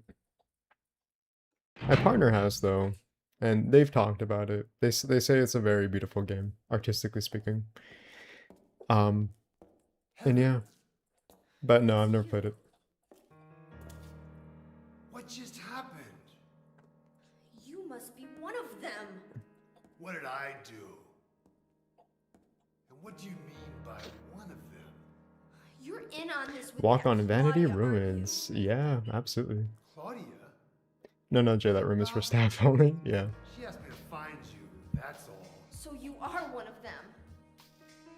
Claudia did all that? Look, I was just hired to find you. Excuse me. I'm not on anybody's side. I don't know anything about this. Why don't you start by telling me what happened here? And that monster. What the hell was that? I don't know any more than you do. All I know is that things are getting really screwy around here, and I got a weird feeling it's got something to do with me. Maybe you're just an innocent bystander, but I can't feel sorry for you because you dragged me into this. You know, if you hadn't found me... What are you talking about? What's so special about you anyway? If I knew that, I wouldn't be so confused, would I? But I know there's something. Something I've been running from and forgot for a long time.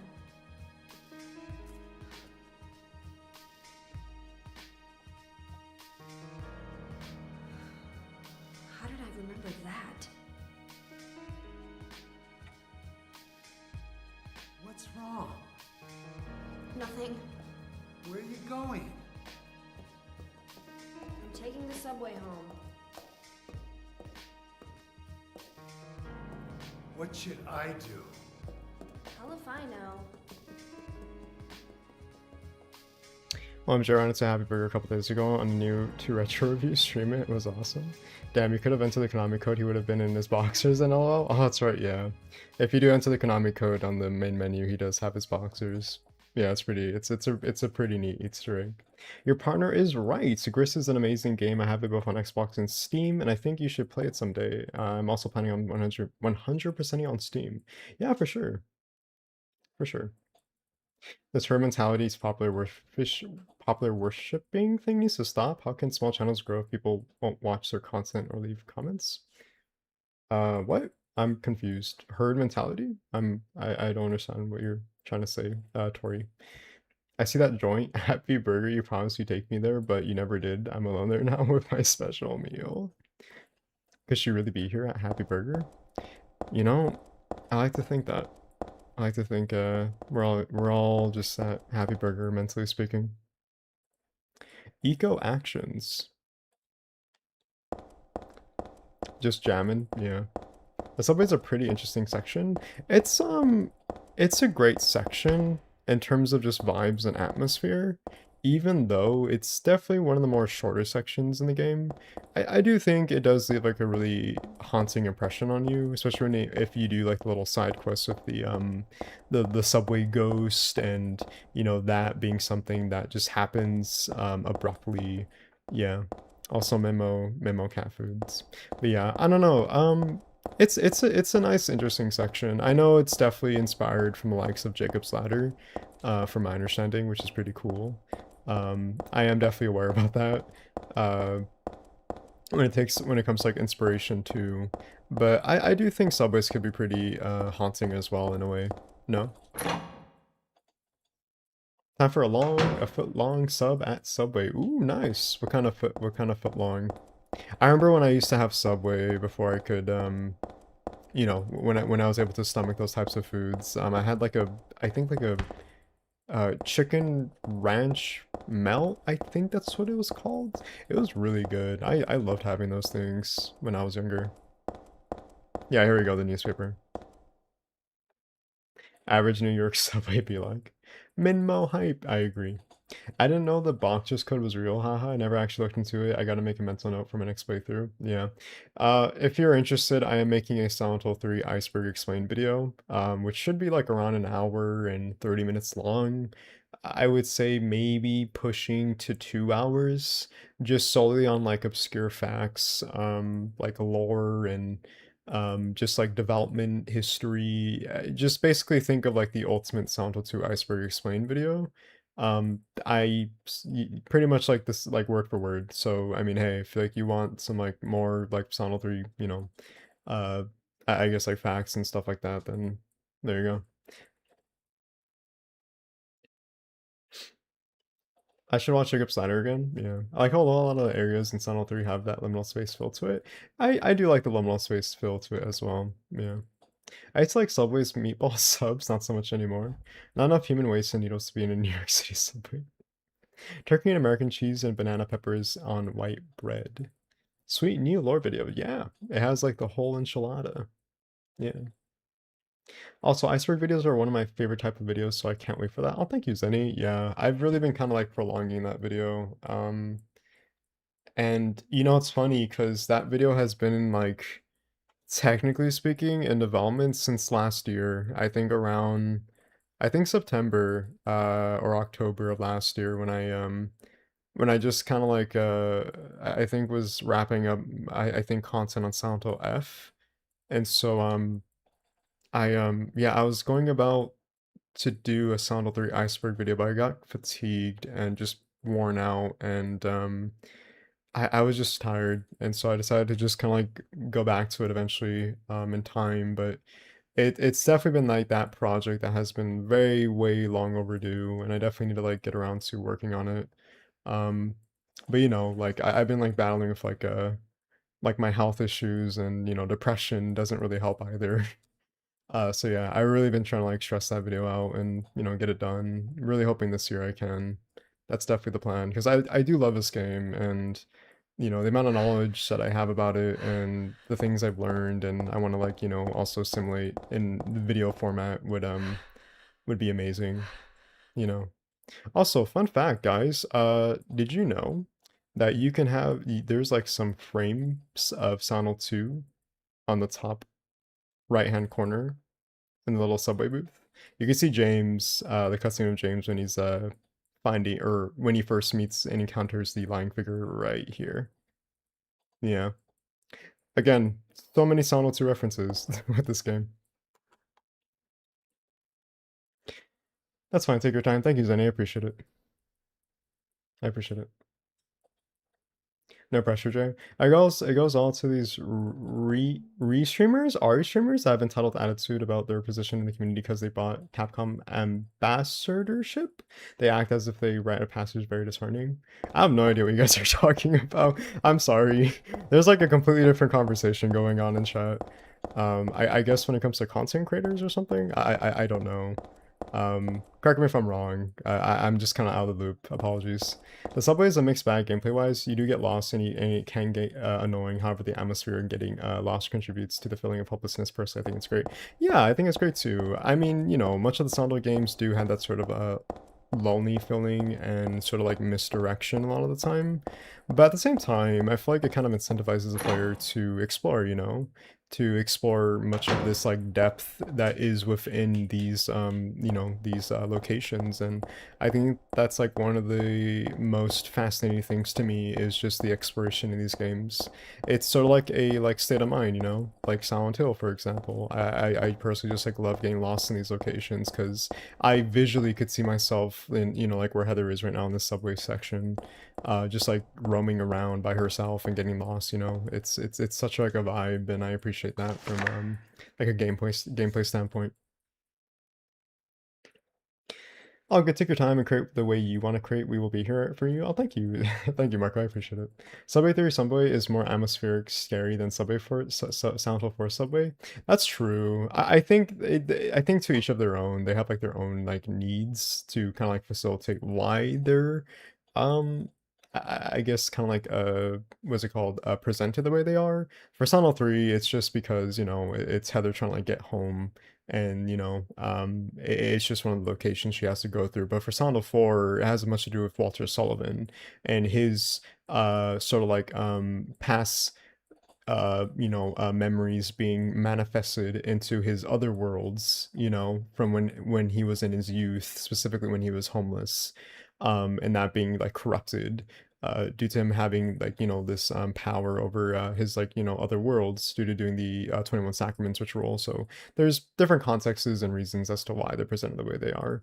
But yeah, no, you're right. You're definitely right. Yeah, the subway is weird. You can get lost for hours, yeah, if you know the way. It takes a couple of minutes. Yeah, yeah. I definitely get lost in the subway section a lot of the time, so yeah. Sorry, yeah, I was about small crater, Sandal, RE, etc. losing deserve while earning in the algorithm. Oh, gotcha, gotcha. I don't know.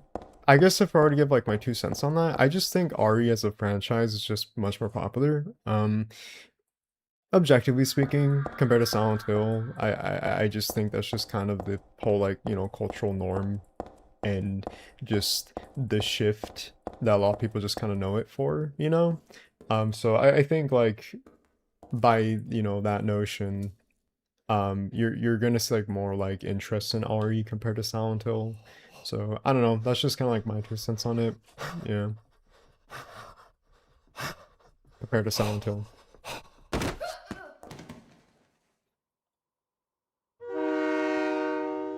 Oh shit, let's get out of here. We would have died. That would've been really bad. The first Silent Hill PS1 will always be the scariest and the best. I love Silent Hill 1 so much, Tori. Silent Hill 1 is a game that really means a lot to me. If you couldn't tell from my subsequent videos on it. I love Silent Hill 1 so much, man. That game is so special to me. Is this the, I don't think this is the one where it has like the, what's it called? The little like subway booth, right? I can't really tell because it's so dark. I don't think it is. I dare anyone to go to sleep listening to Silent Hill 1 OST. Oh, the dreams you will have. I imagine it'll be very, very vivid dreams. Unrelated, not sure, but why is there so much LARPing in the RE community and not other game communities? I don't know. That's a good question. No clue. No clue. Silent 1 explains how Silent 2 happens and Silent 2 expands on Silent 1. Silent Hill 1 is the first game I've gotten lost in, having to check the map repetitively, walking in a straight line. Yeah, much of these games do require a lot of, working with the map, for sure. How they're playing Subway servers, literally. The Japanese love wacky Americans fighting zombies. Something about zombies, you know? It's still an intense fear for a lot of people using the subways. Yeah, I feel like that also kind of like contributes to much of the fears you would kind of like see from the many locations seen in this game. Subways being like a huge part. Wow, okay, I am tripping out right now. I'm like, what are you doing, Jay? What are you doing? Where are you going, my guy? Okay, I think we kind of are overshooting what we're supposed to do, so let's go back. I'm kind of like meandering a little bit. Let me say this again, Silent 1 is the goat. The goat! That's right, it's the goat.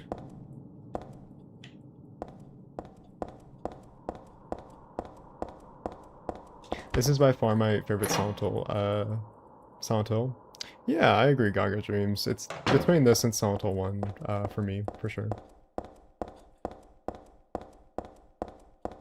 Our magazine earlier talks about ghosts, and this only happens when you read it. Yeah, that's what I was referring to earlier on in the, when we were talking, yeah, early on in the subway section. It's a little side quest that has to do with, like, ghosts and, self-deletion. Just one of those horror stories, really, that it's trying to, like, kind of, facilitate to the player. Just to kind of like add into like the fears, that I guess like a teenager would have with like those kind of like, spooky ghost stories and stuff like that. But it also kind of plays into the themes of like, stalkers and how they're having like those like fears of, stalkers being like kind of like around the corner and being preyed upon, that sort of thing. Doo-doo.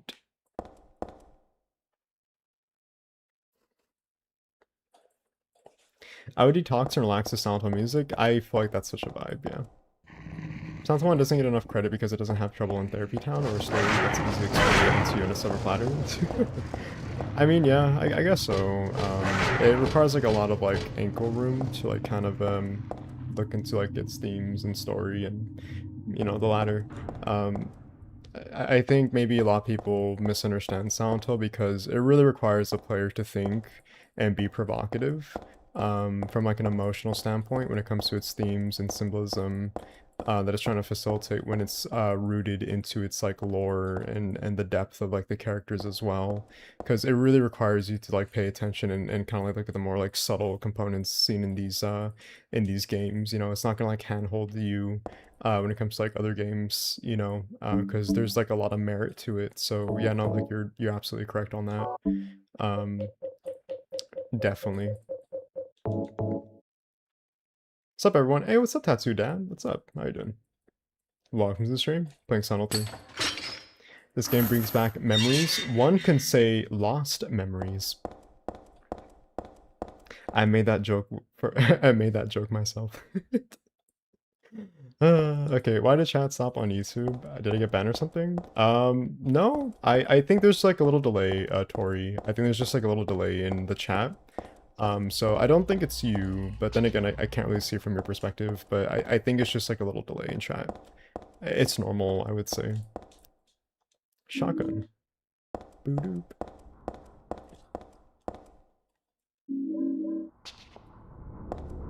Silent Hill 1 is great, but there's some jank and rough edges to it that prevents it from being my favorite. Yeah, I would say it's probably due in part to maybe like the more, I think, experimental aspect it has, you know? Because again, it is the first game, so of course it's gonna be like really experimental and have its jank. It's not gonna be like, you know, as I guess like redefined as maybe Silent Hill 2 or 3, but I think it just kind of like adds into it, you know, when it comes to like its atmosphere and gameplay and its storytelling. I don't know, it just kind of like really cements it in a way. Was it, you know, the intention?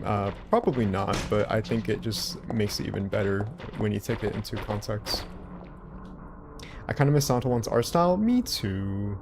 And it's why I can't wait for Silent Hill 1 remake. I can't wait to see the more grungy and industrial sort of like artistic expression that's seen in the original. But just in a more, I guess, like updated, modern, I guess, like setting and graphical hardware, like the Unreal Engine 5. Not a fan of the engine, but I mean, hey, like, I guess you kind of have to, like, you know, be complicit and, you know, you get what you get, I suppose. 2 a.m. in Ireland, perfect timing before sleep. Hey, what's up? We are from California. It is 6 p.m. An absolute knee slapper of a joke there, Jay. Oh, I'm sorry. I think I took that literally. I'm sorry. I tend to sometimes misinterpret what people are saying as literal. Apologies. Oh, shit. Oh, that's not nice. Oh, were we not quick enough? I can't always remember. Oh, no, we were. Okay, cool. There's already rumors going around that it's being remade. I hope so. Man, gee, I sure hope Silent Hill 1 Remake is getting a remake. As the name implies. I see zero problems with Silent Hill 1. Let me guess, they complaining about the tank controls. I bet they would be too lazy to learn to drive a stick shift too, huh? I mean, you know, I think it's sort of like to each of everyone's own. Like, yeah, I think if you're gonna give someone like a game, and when I say obsolete, it's not to be very disparaging. I think it's just more like in the literal context that, yeah, like PS1 games back in the day are pretty obsolete compared to, you know, games of nowadays when it comes to its like gameplay schematics. Because yeah, like it had to utilize to its benefit tank controls, because you know that's was proprietary when it came to much of those games. Not that it's a bad thing, it's just you know, like that was just part of like the culture, the norm. But I think like when you kind of give that to someone in a, you know, like nowadays, like yeah, it's gonna be kind of like a huge like transitional shift to what one is accustomed to. So yeah, like there's definitely gonna be like a lot of like divisiveness when it comes to tank controls and, you know, modern controls nowadays. And I think really it's just sort of like, you know, again, whichever suits someone's preference, that's really what matters. But I think when it comes to like the gaming industry, obviously they're going to opt for more modern controls because that's just what is going to be more preferable when it comes to the consumer in question, because that's just the standard. I think if they were to bring back tank controls, it would be such a huge, like, you know, just cultural shift, and at least from like a gameplay schematic standpoint, that one is, you know, like not really accustomed to. But you know, I think what really matters is if you're willing to like go about trying to, you know, function with that and trying to really conserve, you know, that sort of idea of like, you know, something different than what you're used to, you know. Um, but yeah, I would say tank controls compared to what it once was back in the day is really niche. And I definitely think there's like a market for it because of like indie games and the indie survival horror genre still pertaining tank controls, but also not like trying to be very like gatekeepy by just, you know, only having tank controls, but also like understanding like, you know, yeah, like obviously like this is going to be more what's it called, towards like older survival horror fans, but it also doesn't want to be inclusive, but also be much more open-minded when it comes to like other players that maybe don't like it, you know. So really, it just kind of comes down to like subjectiveness, I suppose, when it comes to tank controls. Personally, I love tank controls. I love tank controls very much because it allows a lot of I think versatility to the player's like you know, movement cycle. And when I say versatility, it's not more so like freedom, but more so just experimenting when it comes to movement. And personally, I think when you get it locked in when it comes to movement, like tank controls, it becomes really rewarding when you understand how to like function in the character. Especially when it comes to like the older PS1 games like Resident Evil, Silent Hill, maybe Alone in the Dark, you know, just stuff like that really. I like tank controls a lot. I just think it really just comes down to subjectivity, really, and that's kind of it. I once started to craze like Street Fighter 2. There were limited imitators and copycats, but Silent Hill 1 was a different beast compared to the competition. Yeah, and that's what makes Silent Hill 1 really unique, is it didn't want to be a pale imitation of Resident Evil, which I'm really happy about. By the way, you can go outside of here and die. For some reason. Yeah, just one of like the like really like unique, I guess, like things you can do gameplay wise. It's really weird. Yeah, I don't know. It's a thing though. There's a lot of really unique interactions in this game that you can do. That's one of them. Or I'm sorry, unique death scenes that I can't wait to talk about in the iceberg video as well, because it's really really unique. Oh wow, we're just starting here, huh? Okay, well, we don't like that, so let's just reload a save on my end. Let me see, hold on one second. There we go. But yeah, no, it's what makes Silent Hill really unique is that I was able to sort of derive from its, you know, its competition and be its own thing. It had every reason and right to be like, you know, similar to Resident Evil. It could have definitely been like a pale imitation to it, but it decided not to, and I think that's like really really cool. Kishiro Toyama, the creator for Silent Hill, I really love how he decided to sort of like rival and sort of like rebel against that idea, and you know, make something that was entirely you know, not only like innovative but also integral to survival horror, and have a focus on not just survival but also psychological horror. And that's definitely seen in Silent Hill 1 when it comes to its storytelling, its you know, uniqueness when it comes to its I guess like themes, and then encompassing a lot of like more human traits and emotion. Just really like a huge foundation of like humanity, really. It decided to focus more on the human side of things, and I think that's really really crucial to much of Silent Hill is our humanity, really. And I think that's really special. It allows us to be much more able to relate to these characters, and it's why I personally like Silent Hill, is because it has that relayability, because I think anyone can see Harry Mason as them, or James, or Heather, etc. And it's what keeps me coming back to these games, because it's just really human, and you don't really see that much with like Resident Evil or the more popular like, you know, survival horror games, you know. I'm not saying that they can't do that. I just don't think that's like sort of like the foundation or the I think expectation much of the time when it comes to its storytelling, you know. And yeah, okay, in the train. Yeah, in the train. There we go. No, Death Run is ruined. Pack it up. Pack it up, chat. Pack it up. Yeah.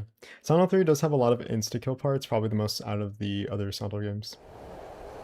What do you think of Shadow Memories? I like Shadow Memories, on contrary to the popular belief. I think it's a pretty good game. It's one of the more underrated Silent Hill games compared to its, you know, to the post-Team Silent games. I like that it used a different sort of like, I guess like framework when it came to the gameplay. I think it's definitely very controversial to sort of what's it called? Where's our shotgun? Do we not have it? Is this a different save file? I think it is. I think it's a different save file. Uh-oh. Whoops.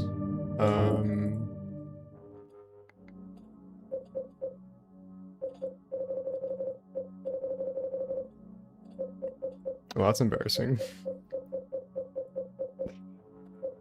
Wow, okay. Huh. Alrighty then. Well. This is awkward. What if we do continue? Just out of curiosity.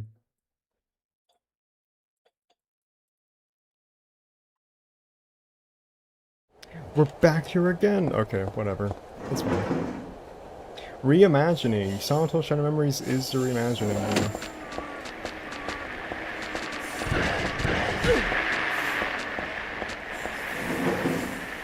I like the concept of Shadow Memories, I just don't like playing it.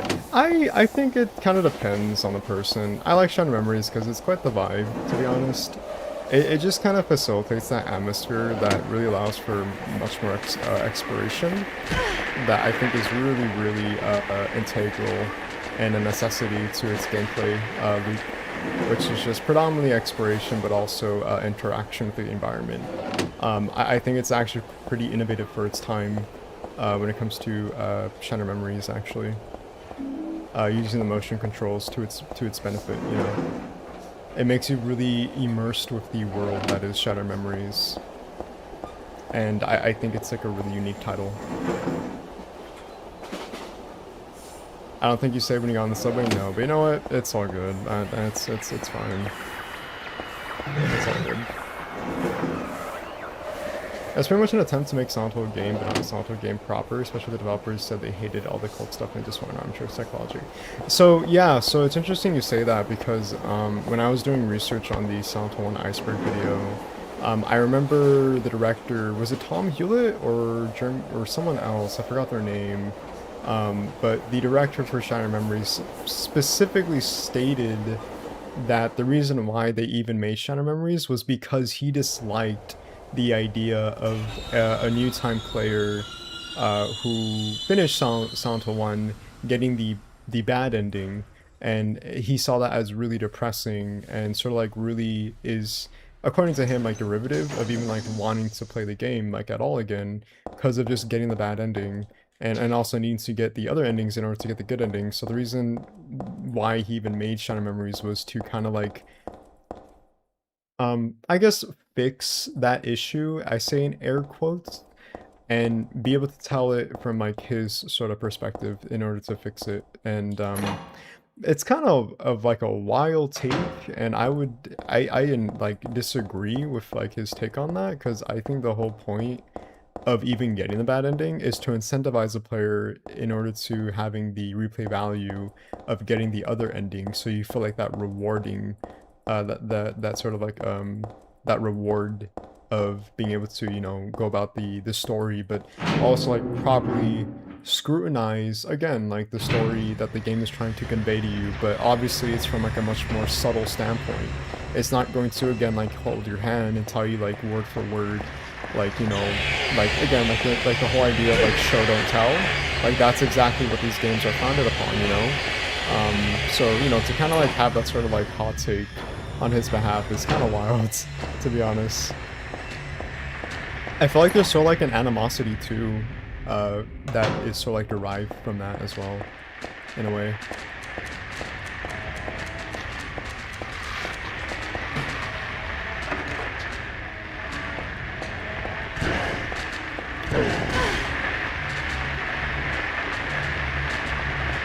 Silence is my favorite Silent Hill game.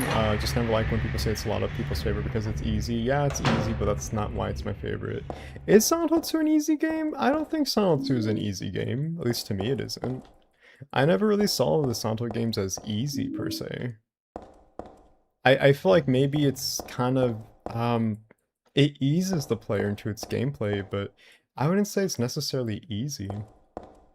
Especially Silent Hill 2. There's like a couple instances in that game where I think like, wow, the gameplay is pretty unfair, but for the wrong reasons though. That being said, I adore Shadow Memory soundtrack. I think it was one of my favorites. I love Shadow Memory soundtrack. Yeah, that's pretty great.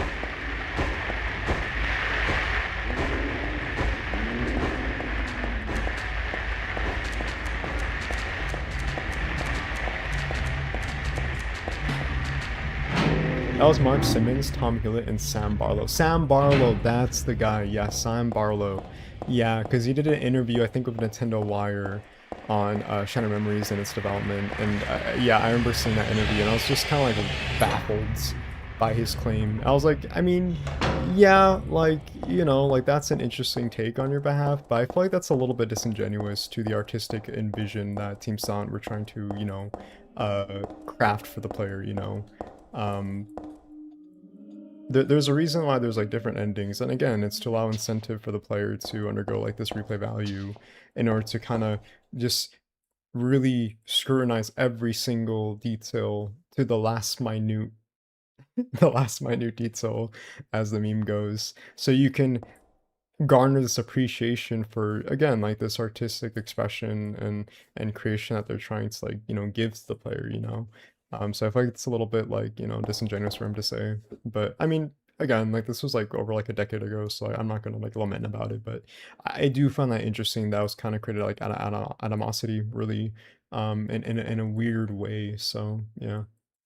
I hated that Homecoming went with the, oh, he was actually in an asylum and went crazy plot point. Yeah, I really don't like how much of the post-Team Silent games had this sort of like Silent Hill 2 coded like storytelling. It really felt like it lacked a lot of like identity, unfortunately, and you know, it really sucks. But yeah. Anyways, chat, I'm gonna use the restroom, and then I'm gonna come back. We'll play for like a little bit, probably get to like Hilltop Center, and then probably just end stream there. But yeah, I'm gonna use the restroom really quickly. I'll be right back. Let's do a break, and then I'll see you guys in a little bit. Break time. Make sure to get some snacks, some water, stay hydrated, stretch a little bit, and yeah, I'll be back very, very soon. See you.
Hi, I am back. Hope we had a good break, chat. Hope we had a good break. Hope you guys got your snacks, your water, soda, maybe dinner. Well, it's over here. It's like I don't know, like almost 7 p.m. Yeah, so I guess if you're in the Pacific Northwest, then dinner, or I don't know, just food in general. Yeah. How you guys doing, by the way? How you guys enjoying stream? Hope you guys having a great time. How we holding up, chat? How we doing? You guys doing well? You guys doing okay? Also, how's Mike? Just to make sure we kind of like do like a little I guess like technical check, I suppose.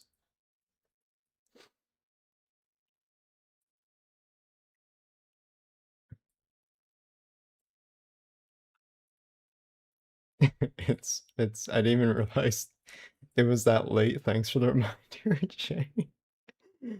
You're welcome. I'm 90 years old now. Mike is good. Awesome. Okay. How about game? Do we hear game?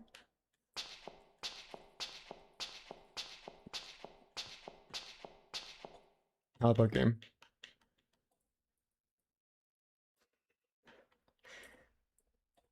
I'm sorry. My ADHD is going burr right now. Anyway, okay. Check your map. Map. I don't have a map of the area. Sorry. I forgot my KFC earlier. I just ate it. Oh, I forgot I bought my KFC earlier. I just ate it. Oh, nice. Dude, I've had KFC in a long time. I remember when I was a kid, my dad used to, I think, get me KFC for the family and I. I haven't eaten fast food in such a long time.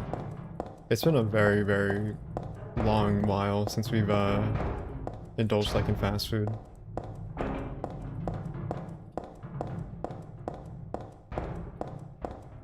We are good to go. Let's go. Let's go indeed.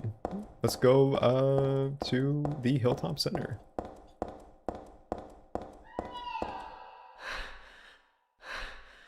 Spooky. Map of the room with the mall earlier? Oh, okay. I guess we can. I think we have to backtrack a bit. Yeah. Probably for the better, fast food is so unhealthy. I mean, yeah, fast food is unhealthy, but, you know, I wouldn't say it's unhealthy if you have it in moderation. I'm under the belief that as long as, like, if you're having something in moderation and you're responsible enough to have self-control and know when it's, you know, appropriate to have said food, then I don't think it's a bad thing per se. Like, objectively speaking, is fast food bad? Yeah, it is bad, but I think in moderation that's what's really, like, integral here. So, yeah. Okay, is this the room at the mall? No, it's not. You said to check a map, is that why?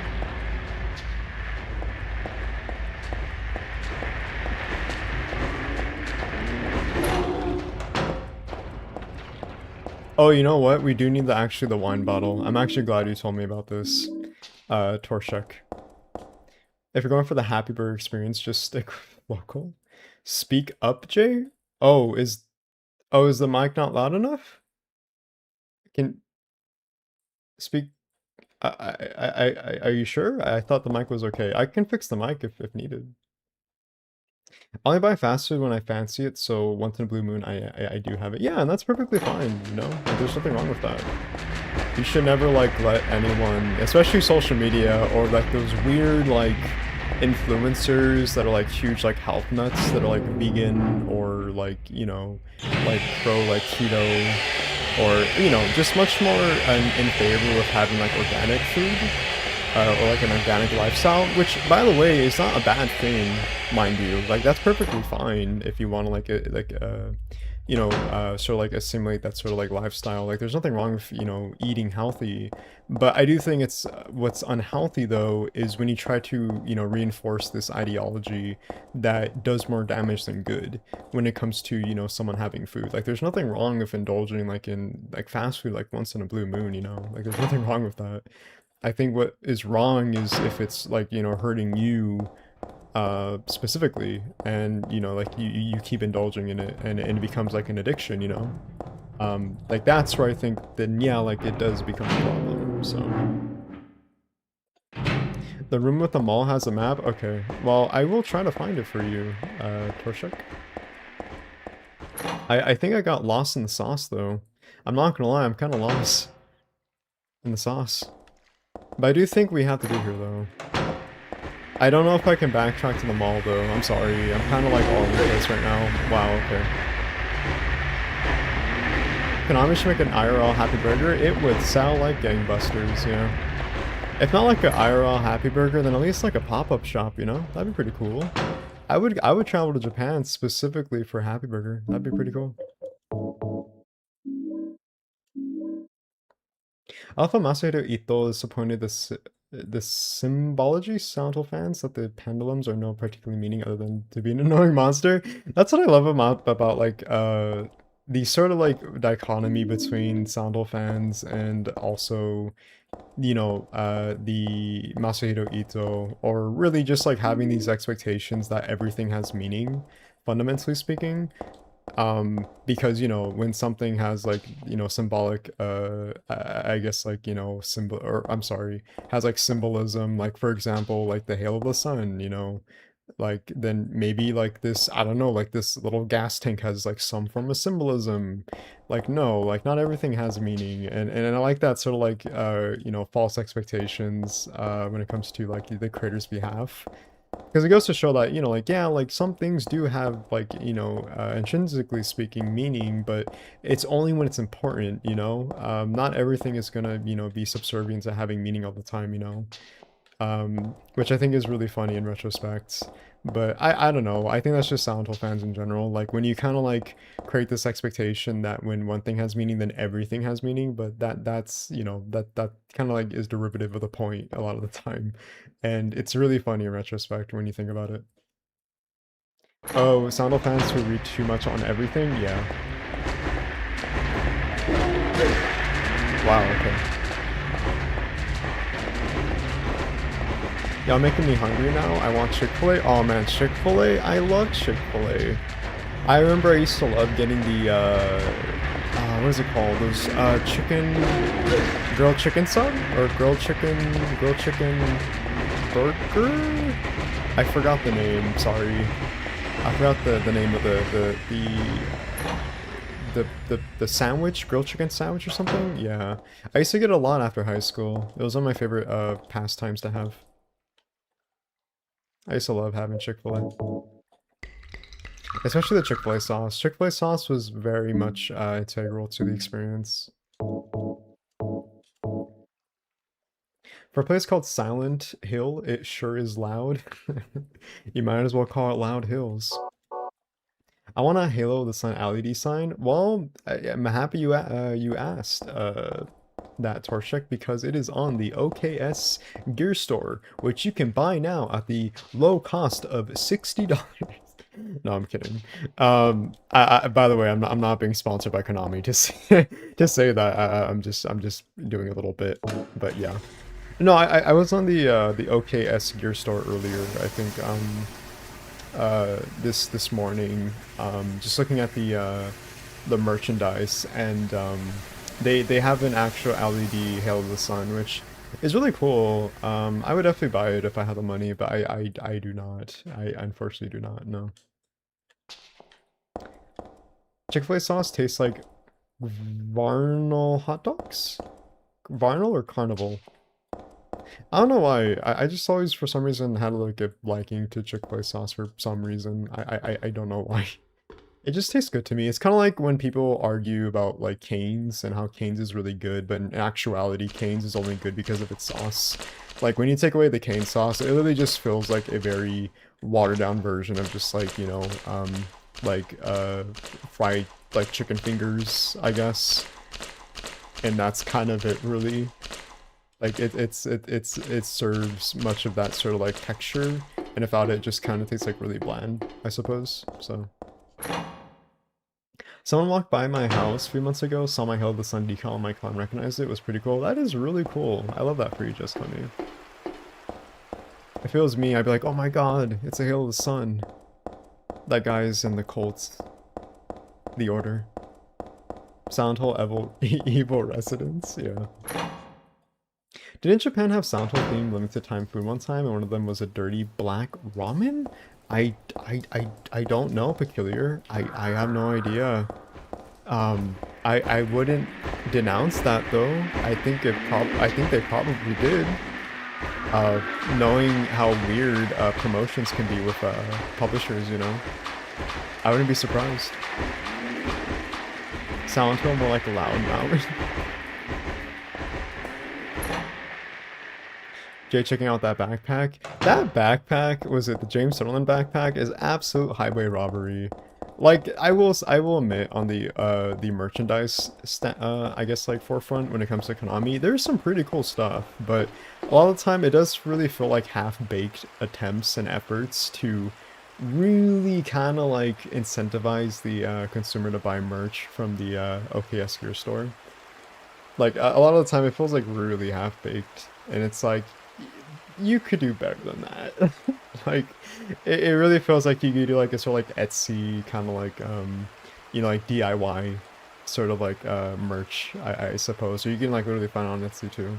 Also, look guys, it's Valtio. I'm sorry, not Valtio, it's the Slurper. Just chilling. Carnival, sorry for the typo. It's okay. You're good. Funny to say that, Jay. Next to the Halo decal is one that says, "Fear of the blood tends to create fear for the flesh." Ah, yes, the iconic quote itself, yeah.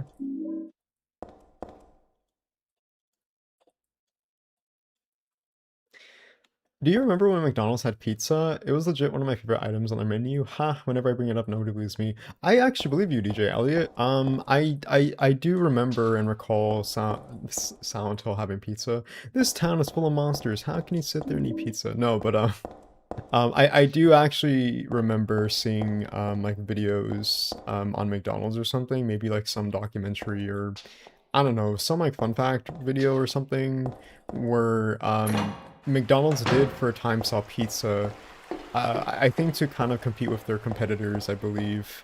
And also kind of just like to diversify their menu. I think even Taco Bell did it for a time where they had pizza, I believe. And not the Mexican pizza that everyone loves. Like actual just like strictly pizza. So no, like I believe you. I think this was like back in like the 90s or 80s. Probably 90s. I wasn't born at the time. I was definitely still not even like existing whatsoever. But no, I believe you. I believe you. McPizza, yeah, I think it was called a McPizza, yeah. Oh yeah, Hajime restaurant in Japan back in 2013, it had like a red meat filled bun, I think, with dirty looking ramen around it, lol. It's kind of like when Burger King did those like weird like Halloween burgers with like the black dye on the patty. I'm sorry, not the patty, the bun. Yeah, it's kind of like that for some reason. Oh shit. Uh-oh. Uh-oh, chat, uh-oh. Panic. Panic. Okay, not panic anymore. No panic. Oh, it's just dark, okay. Doo-doot.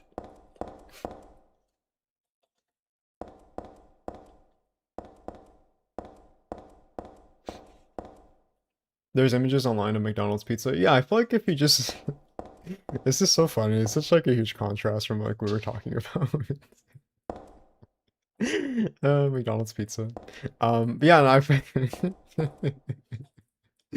feel like if you just look up online like McDonald's pizza, like you'll find something, I believe. But yeah. It was discontinued, Salarin says. The sound is full of pizza. How can you sit there eating monsters, right? Yeah. You know, an idea sounds good, but the logistics and economic reality comes to show. Yeah. Will you end the stream once you make it to the motel? Maybe. I don't know. We still have quite a little bit of time left, I think. I have like an hour in me left, so maybe. I think so. Yeah. When do you get? When do you go to place known for fast food and wait 15 minutes for a pizza? I mean, hey, like, you'd be surprised. People would actually do that, yeah. People would actually wait like 15 minutes for like fast food pizza, yeah. They would. They would spend more money on fast food pizza instead of realizing that it's actually cheaper to just get like frozen pizza from the store, or like simply just make the pizza themselves at home. Like, fast food is more expensive nowadays, and it's completely like, you know, contrived of the whole idea of fast food being like affordable. Like, if you go to McDonald's nowadays, it's far more expensive than how it used to be inflation, and it's kind of like, it's like, what's the point of getting fast food if it's going to be expensive, and if not just as expensive going to like a restaurant, you know? But I think the reason why, and the sort of like, I think, compromise or maybe the excuse for like much of the fast food chains is, for one, you know, inflation, and also like the high costs, but also because they're trying to market themselves as they sort of like, you know, assimilation of like minimalism, and by minimalism you kind of have like the more, you know, I think like kind of establishment that's much more in favor of, you know, not just like you know, like the like kids, like how McDonald's used to be when it sort of like had that presentation, but just like, you know, like a family, like a group of family, or, you know, multiple consumers. They try to market themselves off as something that they're not, you know. It's like this fallacy that they're creating to create this like illusion that, you know, they're actually much more merit than they're actually crediting themselves much of the time, which is how they kind of like get you. But it's kind of like, no, like, you're telling me like a McDouble's like $10, like, yeah, no, I'm not gonna sit there and believe that, bud. Like, no way.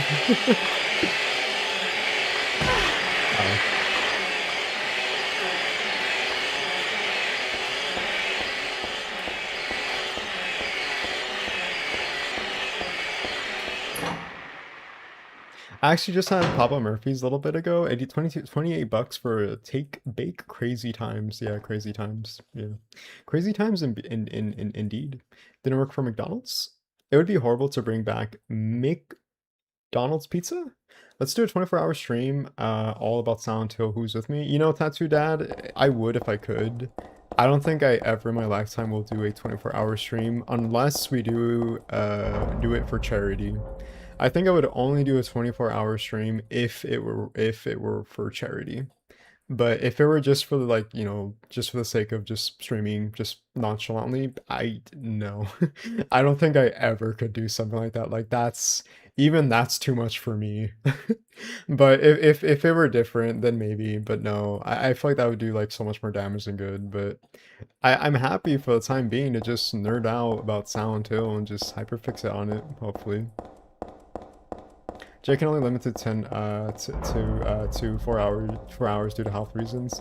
Yeah, if anything lesser than that, depending on the I guess, like, I don't know, the situation. But yeah, McDonald's made us the clowns. You're not the clown. You're the whole circus. This chat can't let me edit curse you dyslexia. No, I'm sorry, Payne. I'm sorry about that. These types of enemies are loud goddamn amount. Well, I mean, you know, Silent Hill has this, you know, foundation of having loud, audible sounds to scare the player. Not to jump scare per se, but just to kind of create this, like, you know, subversion of expectations, really. Or create this, like, false pretense, like, you know, for example, like, you would hear, like, rustling in the construction site, and as a player, like, oh my god, like, there's someone in here with me, but in reality, like, there's no one there. The construction site is actually the only place in this game that has, like, no hostility whatsoever, and I find that to be utterly fascinating, that it just creates that, again, like, false expectations on your behalf. You know, it creates like this sort of yeah, I think expectation of having like false safety, but in reality it's safe all along.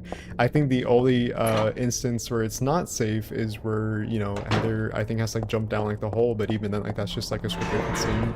Like, yeah, like, see, like the little, like, you know, like sound you heard right now, like just stuff like that I really think is really cool, and like, you know, like adds to the ambience in this game, and just like the Silent Hill games in general too. I love little things like that, you know.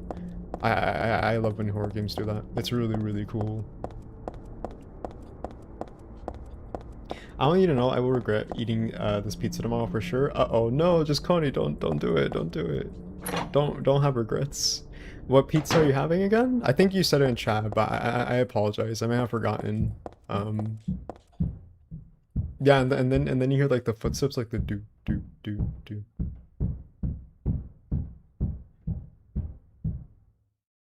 Yeah, it's like stuff like that that really like throws you off, and it creates like this sort of like uncertainty in you, and so you kind of like, okay, like let me bring out my knife, you know, or let me bring out like, I don't know, like my maul or my pistol, and it's just like things like that that I really appreciate when it comes to these types of games. That really creates like, again, like those like, you know, false pretenses of you know, uncertainty, and you know, it really kind of like has to really like make you, so like, you know, kind of validate like your safety, but there's like nothing here, and I think that's like really cool. I don't know why I'm hyperfixating on this, but I just think it's really, really cool for some reason. Sorry. Yeah. But also, I think from like a sort of like psychological perspective, it kind of makes you think as a player, like, you know, given like the whole like mystery and how much like depth there is when it comes to Silent Hill as like a, you know, as like an atmosphere much of the time, it kind of creates like this you know, like, you know, like food for thought, like, you know, like, you know, like, is there like some sort of like mystery going on in here, like, you know, what is the story of like this construction site, you know. It kind of like goes back to the funny like comment I think Torshek made about like Silent Hill fans looking into everything, and like, yeah, like we are looking into like things, but it's not meant to be like literal. It's just because it creates like that sort of like really cool, like, I don't know, like investigation type of like you know, like vibe on our behalf, where it kind of like creates like this sort of like, you know, mystery, and you know, it just gives like a lot of like field of speculation, you know, as a player, where you just can't help but think of like, you know, like this imaginatory sort of like you know, like mindset, I suppose. Yeah. I don't know, I just want like a huge ramble about that. I just like, I really just like audio cues and like background noises like that. It's just really, really cool to me. Gotta love the sound autism. I got a silencer. Guys, look, it's Solid Snake.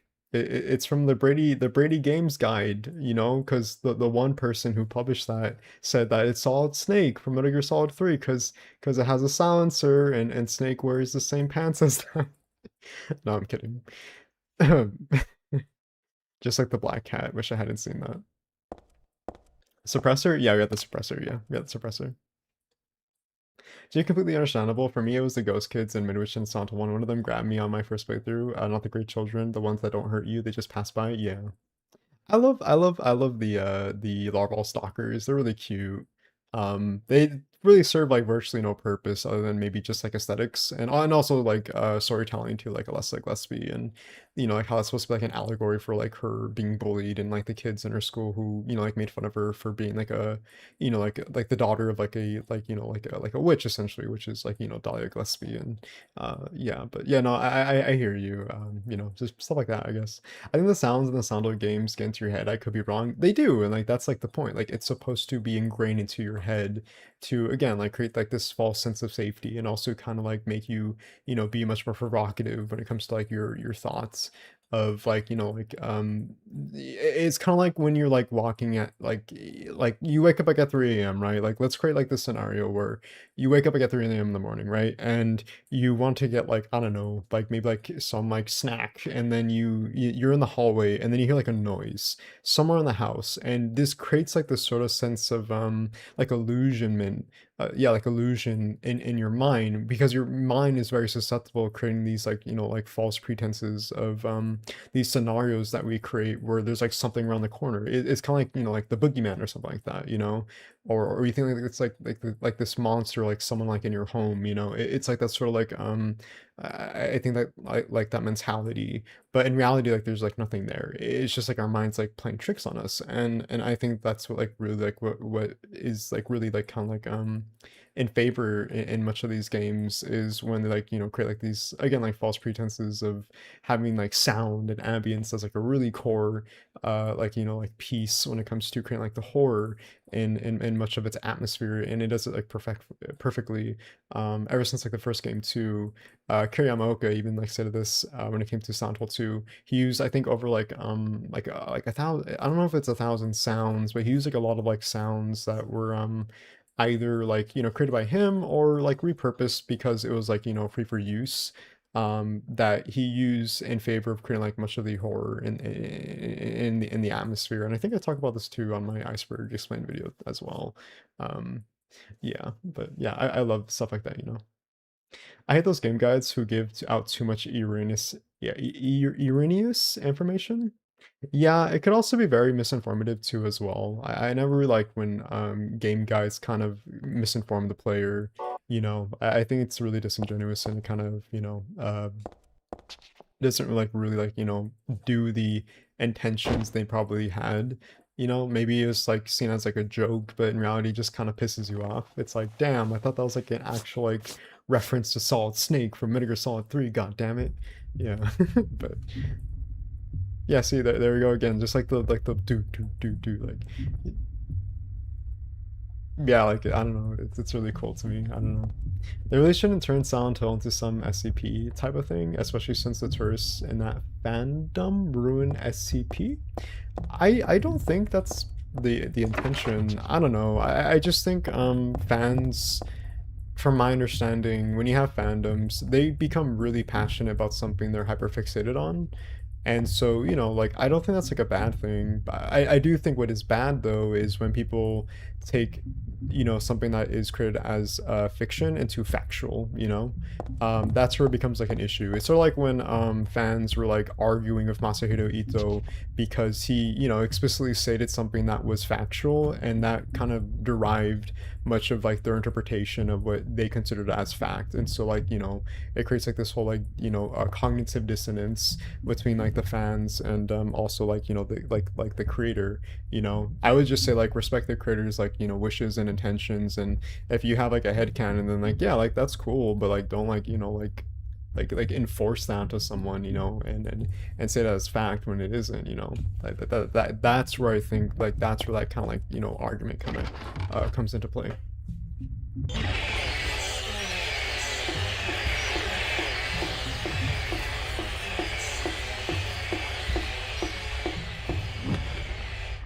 The point of Silent Hill monsters is that only certain people's traumas and fears manifest into monsters. Not everyone's the same. Yeah, that's definitely one thing, but not everything in Silent Hill is oh, like it's trauma, like how the Silent Hill Ascension, if God, dude, I can't believe Silent Hill Ascension marketed the whole it's trauma as a meme. That takes me out every single time. But I don't think necessarily that's like the whole like piece to like the puzzle. I do think like trauma has a lot to do with like the monsters in Silent Hill and fears, but I do think that there's more depth to that as well. I do think there's like a lot of components that is more so not just like fear or trauma, but really just kind of like derived from like the protagonist's psyche, or if not protagonist, then maybe like a supporting character, or just like a character that's that is related or unrelated to the protagonist. It's kind of like with like Alessa and like how her like her psyche manifests much of the monsters in Silent Hill, but also much of the monsters are also influenced by other components that are sort of like integral to the character in question. Like for example, the float stinger and from Silent Hill 1, and all like the like themes you see with like the insects being like so like coincided with Alessa. That is not necessarily like a fear from her. It's more so just her having an interest in those insects, those bugs, because she loved collecting them. And so that's manifested to be something that is corrupted, because that's how Silent Hill works, as this sort of like weird mystical spiritual power that's derived from like the town itself. And it's like like dark oppressive nature that's like rooted in like this history far back when the English settlers like just settled on Silent Hill and stole like the natives' land.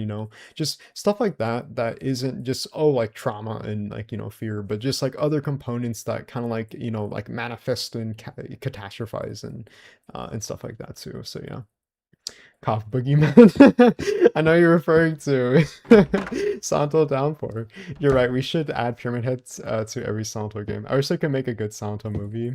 Yeah, I wish. I wish to. I really hope the sort of like precedent that they're setting with the Resident Evil movie. That I think is being done by Clyde Barker. Apologies if I mispronounced his name or if didn't even correctly say his name right. The one that is coming out in 2026 this year. I think that has like a really good direction for being something that's completely separate from, you know, the movies that I think, you know, that we are kind of like, you know that we know of. I forgot who directed the OG Resident Evil movies, but I think that's like a really good foundation of like a Resident Evil reboot that is like really leaning more into like the horror component, whilst also still kind of respecting the original source material. I think if Silent Hill did something incredibly unique that wasn't adapting the games themselves, kind of like what Christoph Gans was doing, then I think there is like some like room for growth there because you have like way more creative freedom and you're not creating these false expectations that all leads to disappointment when it comes to Silent Hill fans, you know? Like, yeah, I would love to have like a really great adaptation of like, you know, Silent Hill 2, 3, 4, 1, you know, what have you, but I'd rather have like a good Silent Hill movie that does something creative and unique that has not been done before, even in like the games too, and people are like, yeah, like that's good. Like, yeah, that's Silent Hill, you know? Like I'd rather have that instead of just creating like this weird, like screwed, um, you know, like interpretation of like the original source material and just completely just like fumble everything that sort of you know, you kind of like lack to have this understanding of Christoph Gans. But yeah, no, I'd rather have that instead. And I hope moving forward they really do learn from the whole like just really horrible misses with the movies and, you know, create something like genuinely good that makes me happy as a Silent Hill fan, where I can like go into the theater and have like a lot of like, you know, not only expectations but like a lot of like, you know, just like genuine like happiness and like excitement to see something like on the big screen that is like, you know, Silent Hill, and you know, just like go out of the theater and be like content, you know. Excuse me. Time to turn on Hellraiser, I guess. I love how the environment changes as you play Silent Hill games, like when it changes to the other world while playing. Me too, and I like that in the OG games when it comes to the other world shift is when it does it very abruptly. It's not like how in the post-Team Silent games where they try to make it in real time. And I think in terms of aesthetics, it's cool, but I like when it's much more abrupt and it's sort of like you know, it has like this lack of preconceived notion when it comes to the other world. I think that's when it does it really effectively, is when it does it like just really abruptly, because as a player it's just like it's not like seen like it's something that you just don't expect. And again, like this kind of like goes into like the whole like, you know, conversation of us having when it comes to like the ambience and the sound when it comes to these games. It's just completely unexpected, and that's what really kind of like you know, capitalizes on the horror itself. Is it's you know, subversion of those like expectations. And I love when the OG games do that, but I also think it's such like a huge haphazard, you know, lacking of the point of the other world in the post-Team Silent games is when it does the real-time otherworld shift. I really think it kind of misunderstands that. I think like aesthetically speaking it's really cool, of course, but I really do prefer when it's like much more abrupt and just kind of like, you know, like out of sight or out of sound. It just kind of happens, and I think to me that's terrifying. Like, can you imagine going like from like, you know, like into your house one day and your house is just like corrupted in this like otherworld presentation without like any preconceived notion? Like it's like that's terrifying. Like I'd be genuinely scared. I'd be like, what the hell? What the hell is this?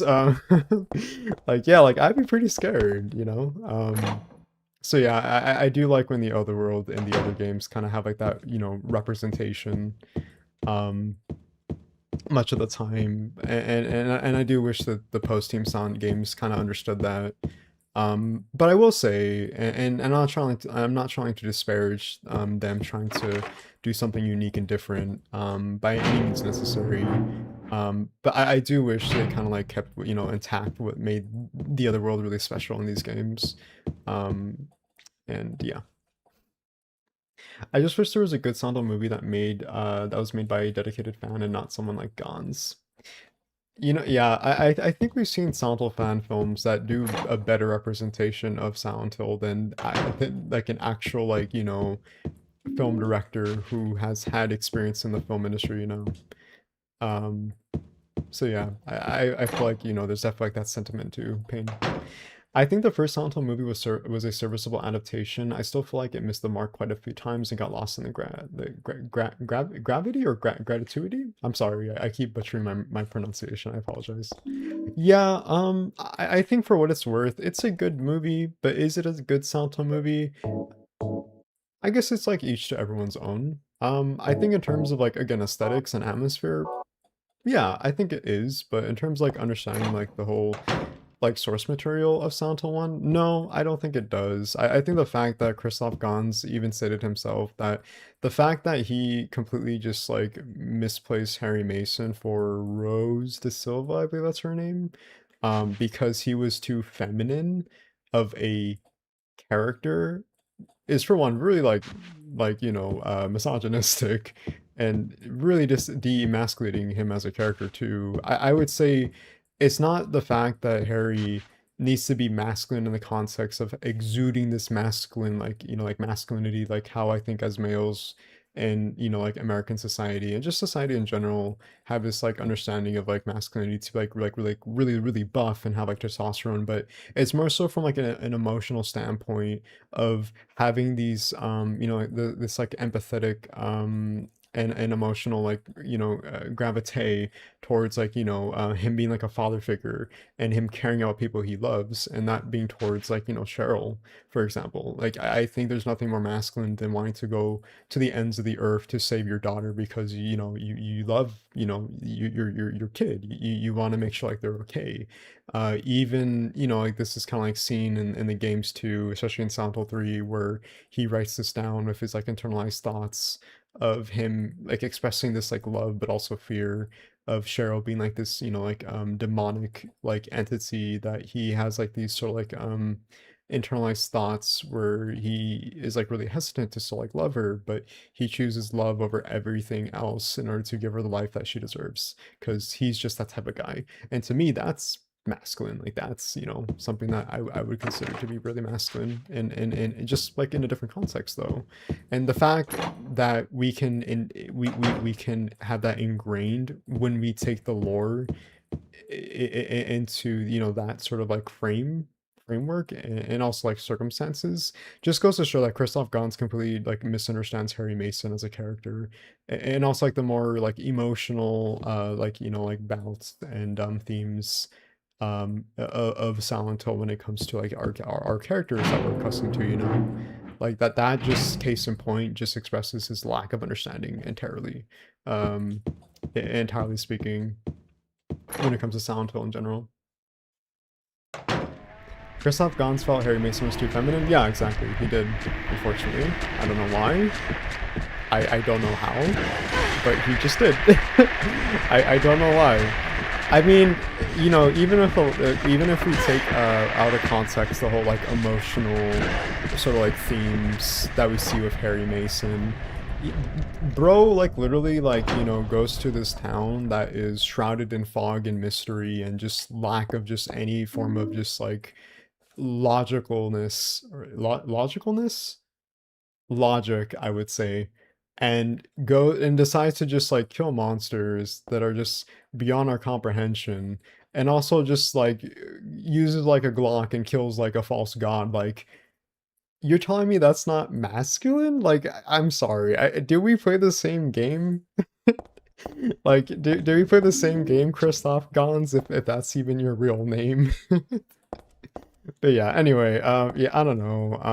Again, like, I'd rather have like a Silent Hill movie that just does something unique and creative as opposed to being something that it's not, you know. I'd rather have that more than anything moving forward. And yeah, like I have ideas, Konami. Like if anyone from Konami decides to one day like join stream and want to hear my ideas, like I have ideas and I would love to share them with you, you know. Like I would love to just be like all like geeking out and just express like my passion for it too.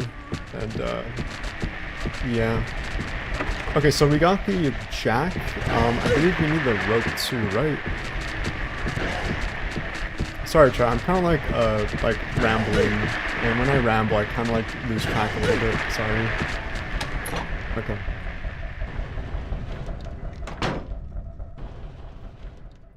I'm gonna be honest, I've watched Revelations more than once, but it's because the actress that plays Heather is cute, and she reminds me of the waitress from It's Always Sunny. That's fair. Good night. Thank you for Sleepy EP. Have a good night. Zooter? Hope I didn't mispronounce your name. I know you told me earlier in stream. I apologize if I did, but have a good night. Thank you for joining the stream. Hi Bruno, how are you doing? Hi, we're talking about Silent Hill. How are you doing? How's it going? Happy you're joining the stream today. Okay, so let's see. Usually there's like a little bit of like a opening.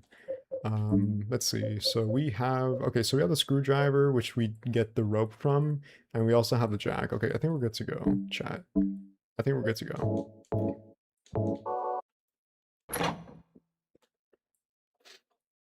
I have a lot of Silent Hill ideas. Nice. I do too. While you were writing Silent Hill wiki entries, Heather was studying the blade. Yeah. Would this make Heather a weeb, chat? Would this make her a weeb holding the katana? Would this make Heather a weeb? Which should be the exception?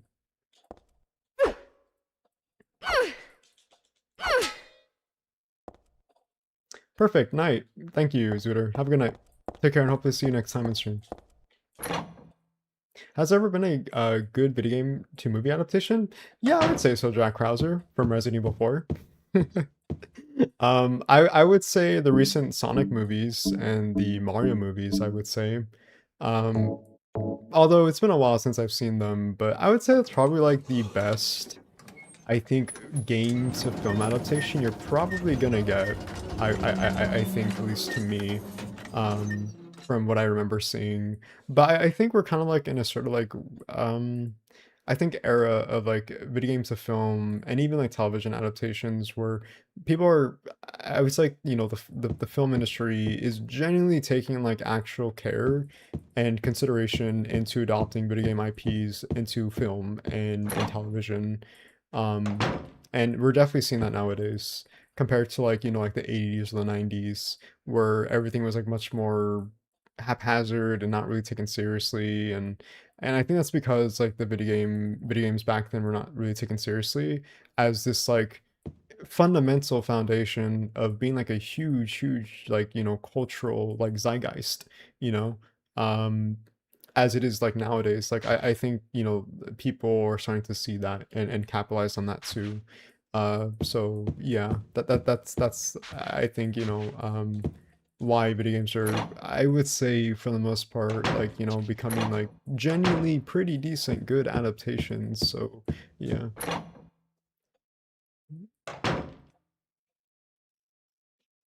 Where's the texture pack? You can look up Silent Hill 3 HD texture pack on I guess your web browser, Jacklock, and you should find something.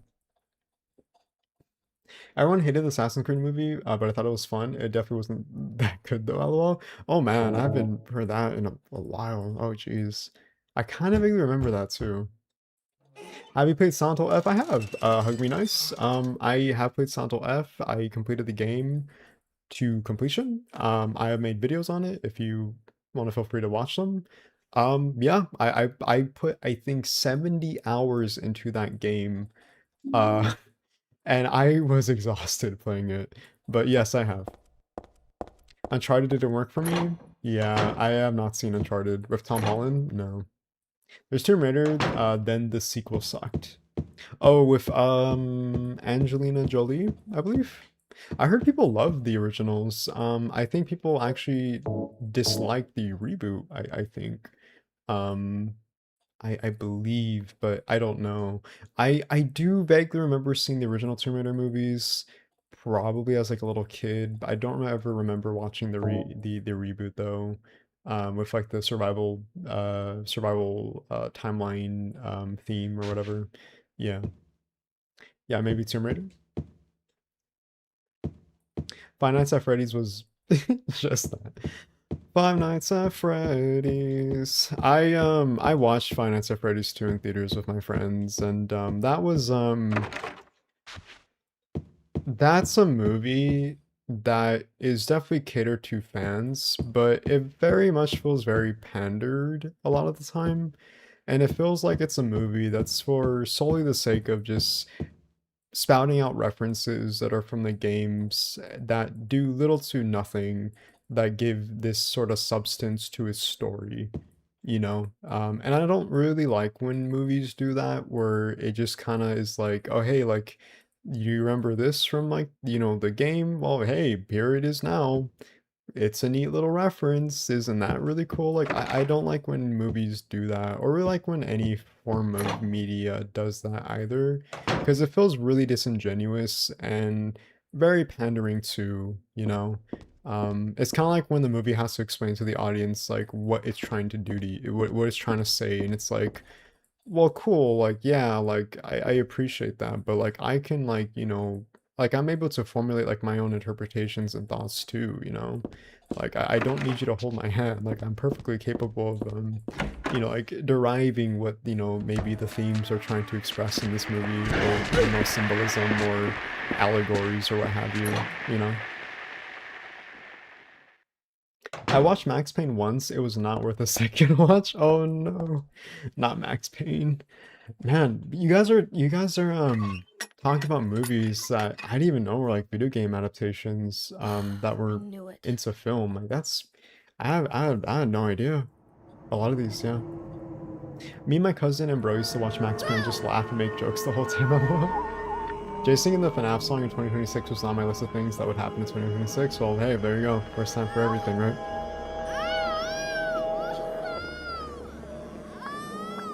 FNAF 1 and 2 are faster movies. Yeah. I wonder if the Elden Ring movie is going to be good. I saw a pic of them doing the dung eater scene. That looked kind of cool. I don't know much about Elden Ring, but I hope it's a good adaptation. All I know about it is I think Jacksepticeye, the Being invaded YouTuber. by the other world, by a world of someone's nightmarish delusions come to life. Hey, it's Harry Mason. I know that guy. I love that guy. He's really cool. He's a sneaky little guy. But yeah, no, yeah, no, I don't know much about Elden Ring. All I remember is Jacksepticeye, I guess, like directing it or something, which is kind of interesting to say the least. Yeah, I don't No, know. not again. Borderlands is pure cringe, just like the games, right?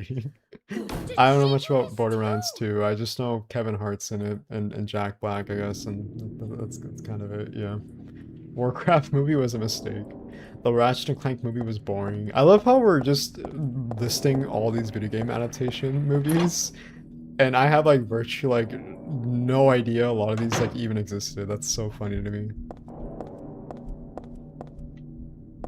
Okay, it's Valtiel. I love that Valtiel pretty much like has much of the textures and like the character model that is pretty much Pyramid Head. If you look at it, it's like his boots, his butcher smock, his gloves, latex gloves, and the little like kind of like burn marks on him as well, mutilated burn marks too. Yeah, I don't know if you guys knew about that, but yeah, no, Valtiel was repurposed from Pyramid Head's character model to be what he is essentially.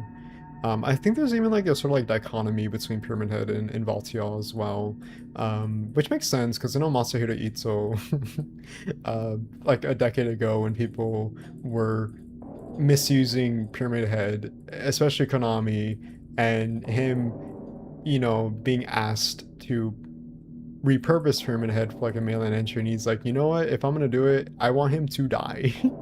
And that's what Silent Hill 2013, the untitled game that was supposed to actually be a direct sequel to Silent Hill 3 was supposed to be, at least in the opening, where pretty much Valtiel would kill Pyramid Head and this would be sort of like pretty much like Masahiro Ito kind of like, you know, giving like direct commentary, like he was just pretty much done with his, you know, little creation of his, which is kind of sad in retrospect, but also kind of funny in a way. But yeah, no, it's really interesting, especially if you look into like the game files.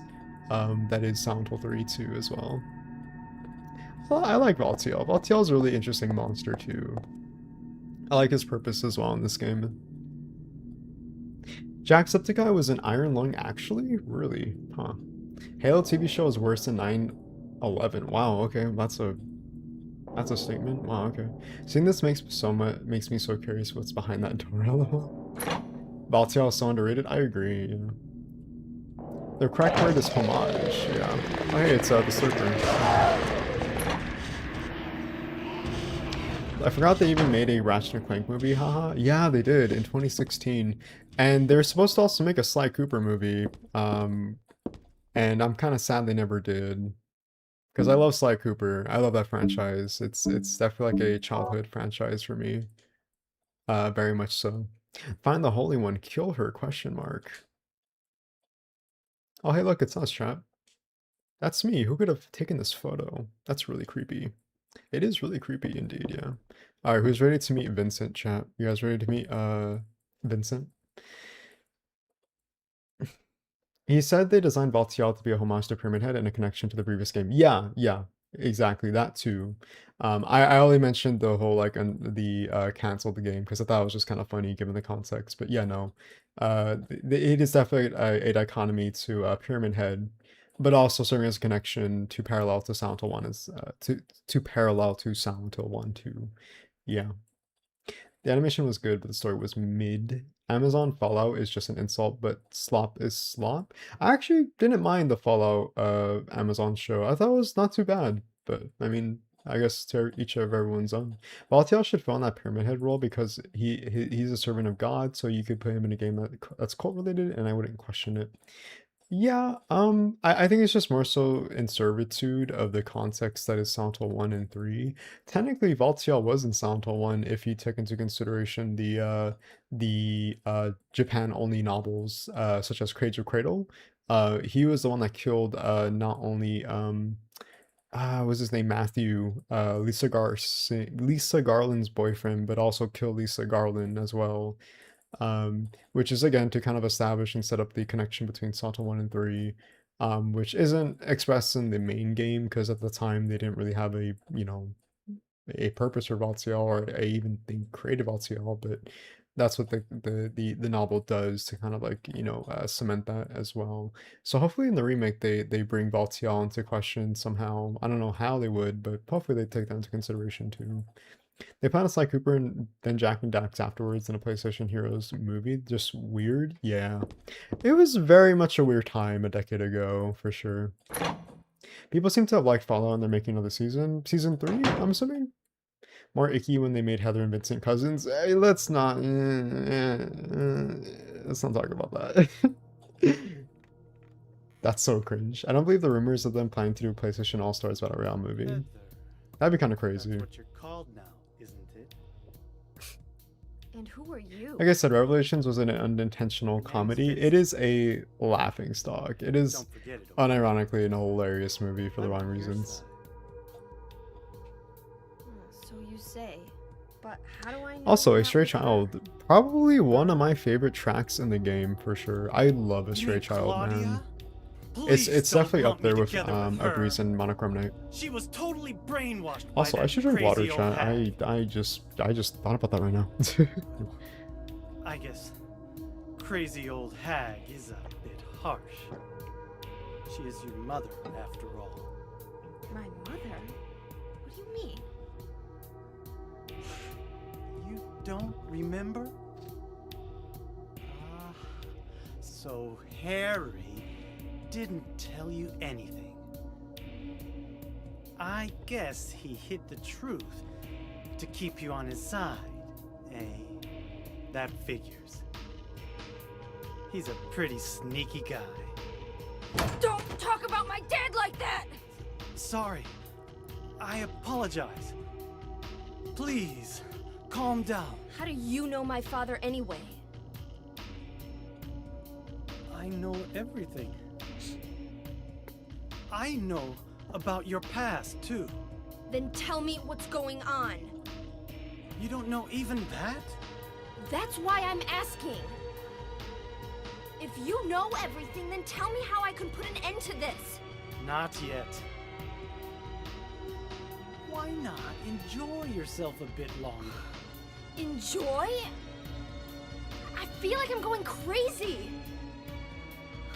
Does this place get to you at all? Oh, it gets to me all right. I find it most fascinating. Wait! I'm not finished talking! I knew you were on her side. How do you figure? There's something wrong with you too.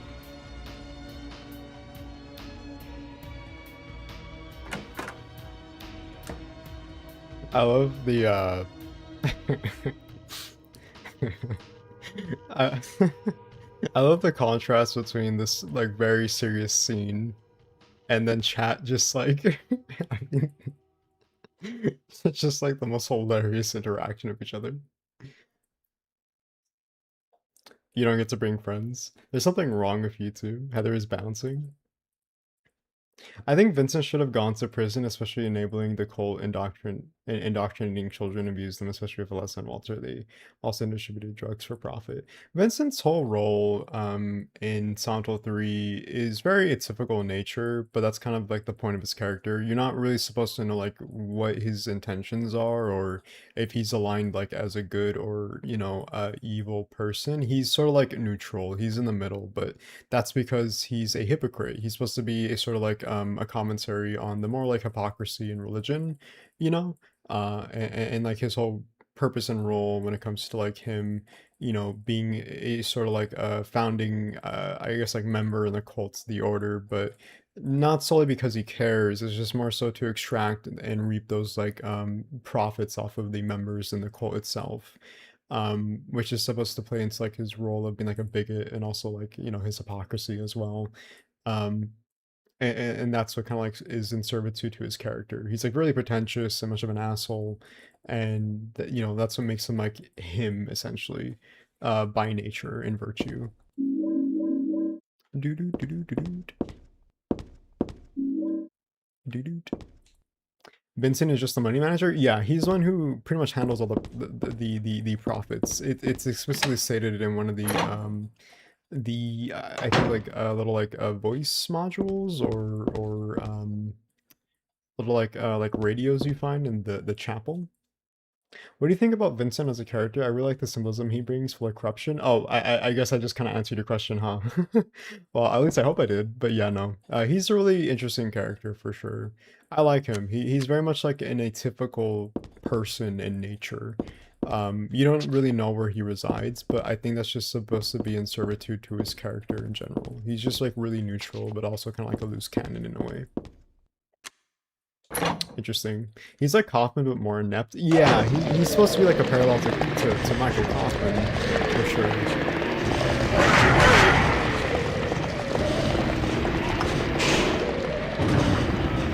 He's like Umbrella, LOL.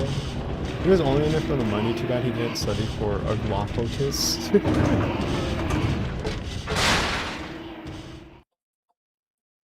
Okay, let's see, so we're on the first floor, right? Oh, we're not on the first floor, my bad.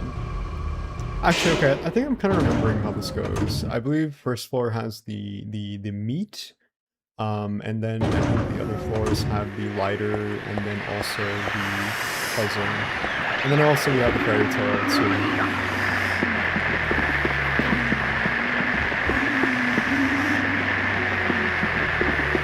Also, this is pretty loud, isn't it? I'm sorry.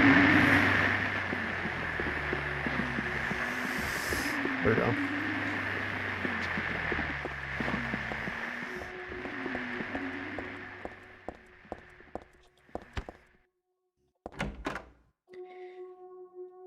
Also, his speech, I built this with my power, the power of money, you view with such scorn. Yeah, he does say that too.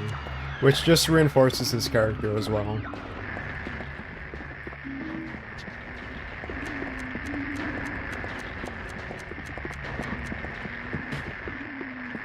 He tries to mess with Heather's mind, so I don't like him. Yeah, he's a very sneaky guy. I like how when he references Harry, he just says he's a sneaky guy.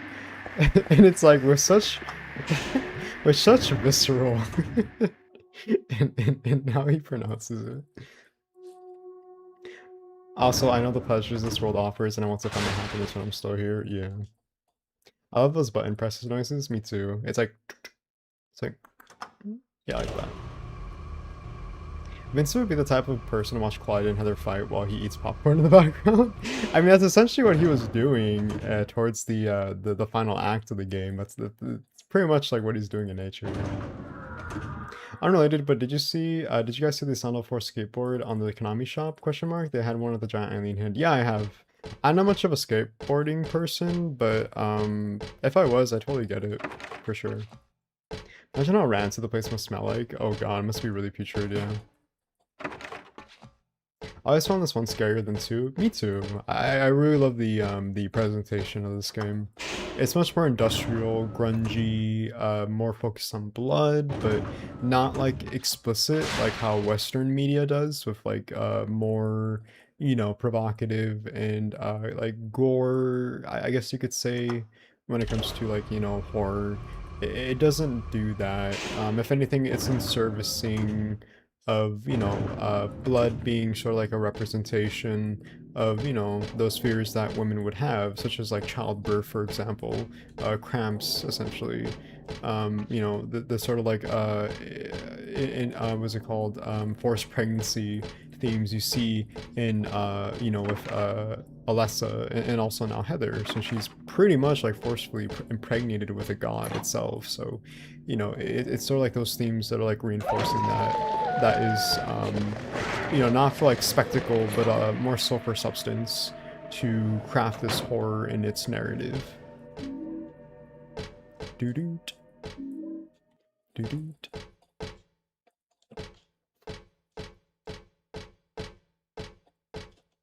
No more cigarettes. No more cigarettes for me. I quit for good.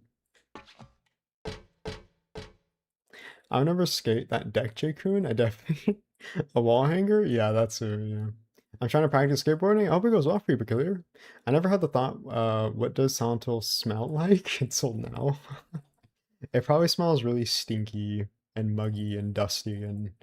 Yeah, probably really rancid. Like Western media does? Come on, stop hitting Homecoming with those traps.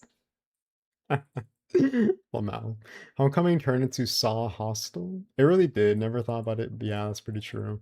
I imagine the blood causing the rust and mold because, do you know what causes mold and rust? Water. I'm pretty sure blood is like 70% water.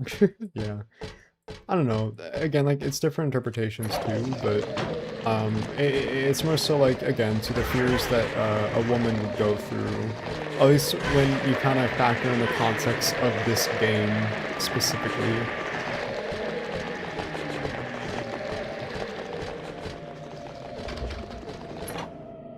Like, I don't know about you guys, but childbirth, from what I understand, is absolutely, like, mortifying. It's a very horrifying experience to undergo childbirth. So yeah, like, I imagine, like, there is reason why there's sort of like this, like, subtle commentary on that in this game when it comes to those themes just being much more, you know, catastrophized in the context of Silent Hill.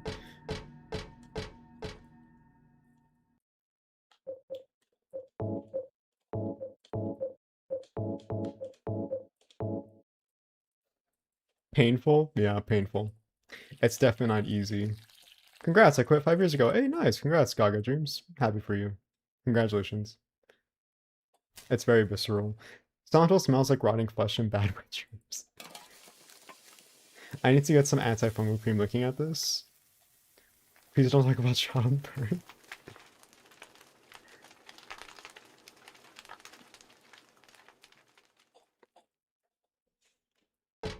Into the mirror we go.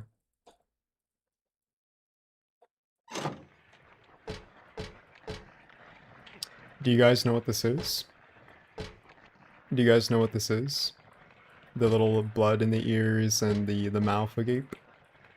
So for the longest time, I didn't know what this was either until I discovered that this is supposed to be a symbolic representation of Alessa's insanity and her undergoing that, you know, what's it called, pain and suffering for 7 years in Alchemilla Hospital as she was being pretty much, you know, forcefully tortured by the Order in order to compel Cheryl to come back to her in those 7 grueling long years.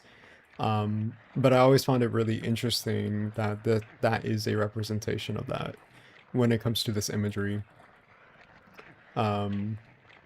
Yeah, it's really cool how they kind of like give those parallels, and then you can see like the sort of like nurses here too, which are supposed to be a representation of Lisa Garland. Or I'm sorry, I think that's spelled T-all, but there's also nurses as well, and it's really interesting when you kind of factor in that context. Something about madness, Marilyn Monroe. Yes, Marilyn Monroe, indeed. Even after 3 months of quitting, my lungs feel so much better in the morning, especially LOL. I'm very happy for you, Happy Grass, man. I'm glad you feel like you can breathe easier. That's really great. I'm happy to hear about that. It's funny when I thought the mouth looks like Lisa Garland. I think it's actually supposed to be from the cover art for the, I think, Silent Hill soundtrack, specifically Lisa Garland's mouth, specifically. Yeah. Or at least the second best girl. Best girl, yeah. It's been fun, Jay and everyone. I'm falling asleep. I'll see y'all in the next one. Take care, guys. Take care, Tattoo Dad. Take care. I'm actually probably going to take my leave too, because we are kind of cutting a little bit over time as well. But yeah, it was great having you. Have a great rest of your time. Have a great rest of your night, and rest and sleep well. Take it easy. Hope to see you soon.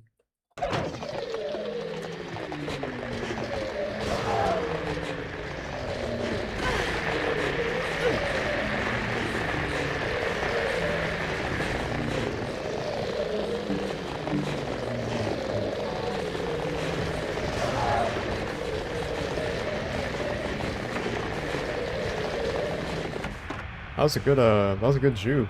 Damn. That was a really good juke, actually.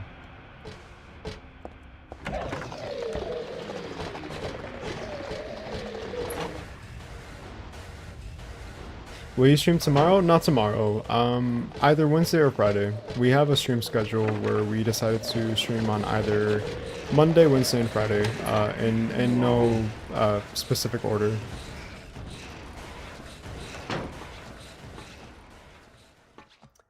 I think we're missing something, right, chat? God damn it.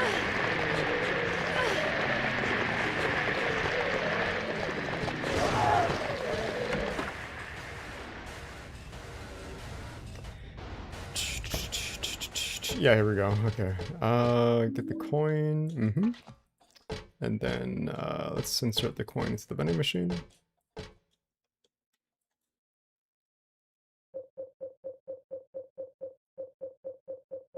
Oh, my bad. That's supplies. There we go. What do you mean I can't use it here? There we go. If I was a modder, I'd delete these enemies and also the flying ones somehow. It's a very strained corridor and linear section that I'm not a big fan of. I don't like when Silent Hill games do that. It feels very like counterproductive a lot of the time when it comes to like combat. It just kind of makes you not really want to engage in combat, if anything. It feels like much more tedious than actually like, you know, progressive. It feels like it really kind of kills pacing too.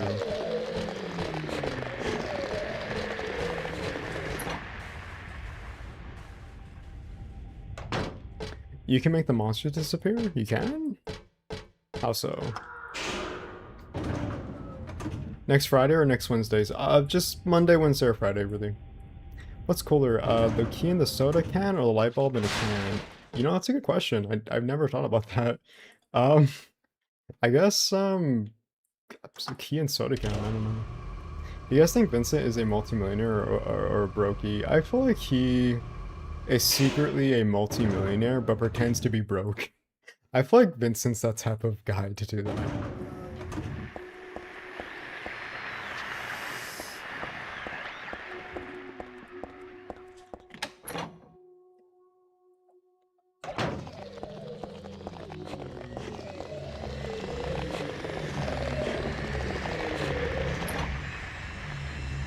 I think about stupid things like that, you know, and that's great. I love that for you. I feel like that's awesome. It's funny because I feel like I think about things like that too. It's just kind of like those 3 a.m. thoughts, you know, that just kind of like happen. Ooh, ego Ares. Weird, right? Vincent gives me accountant vibes, yeah. What was that?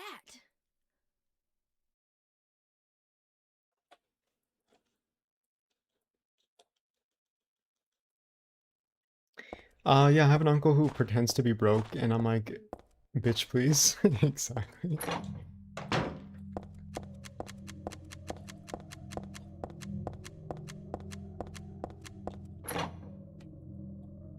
Alright, and that's Hilltop Center, chat.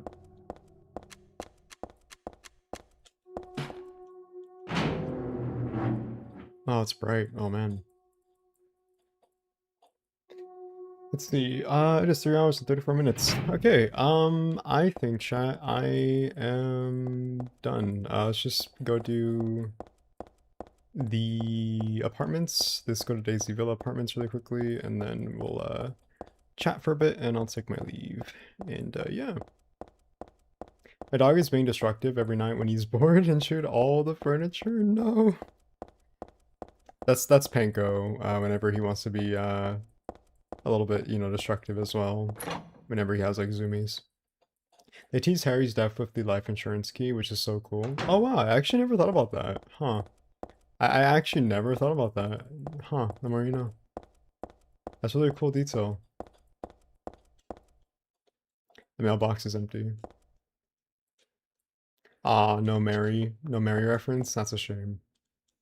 Damn. Well, that's a shame. Okay. Let's just save here, I guess. There we go. Nice. Okay. Cool beans. And, we'll resume from here next time. But yeah, chat, Silent Hill 3.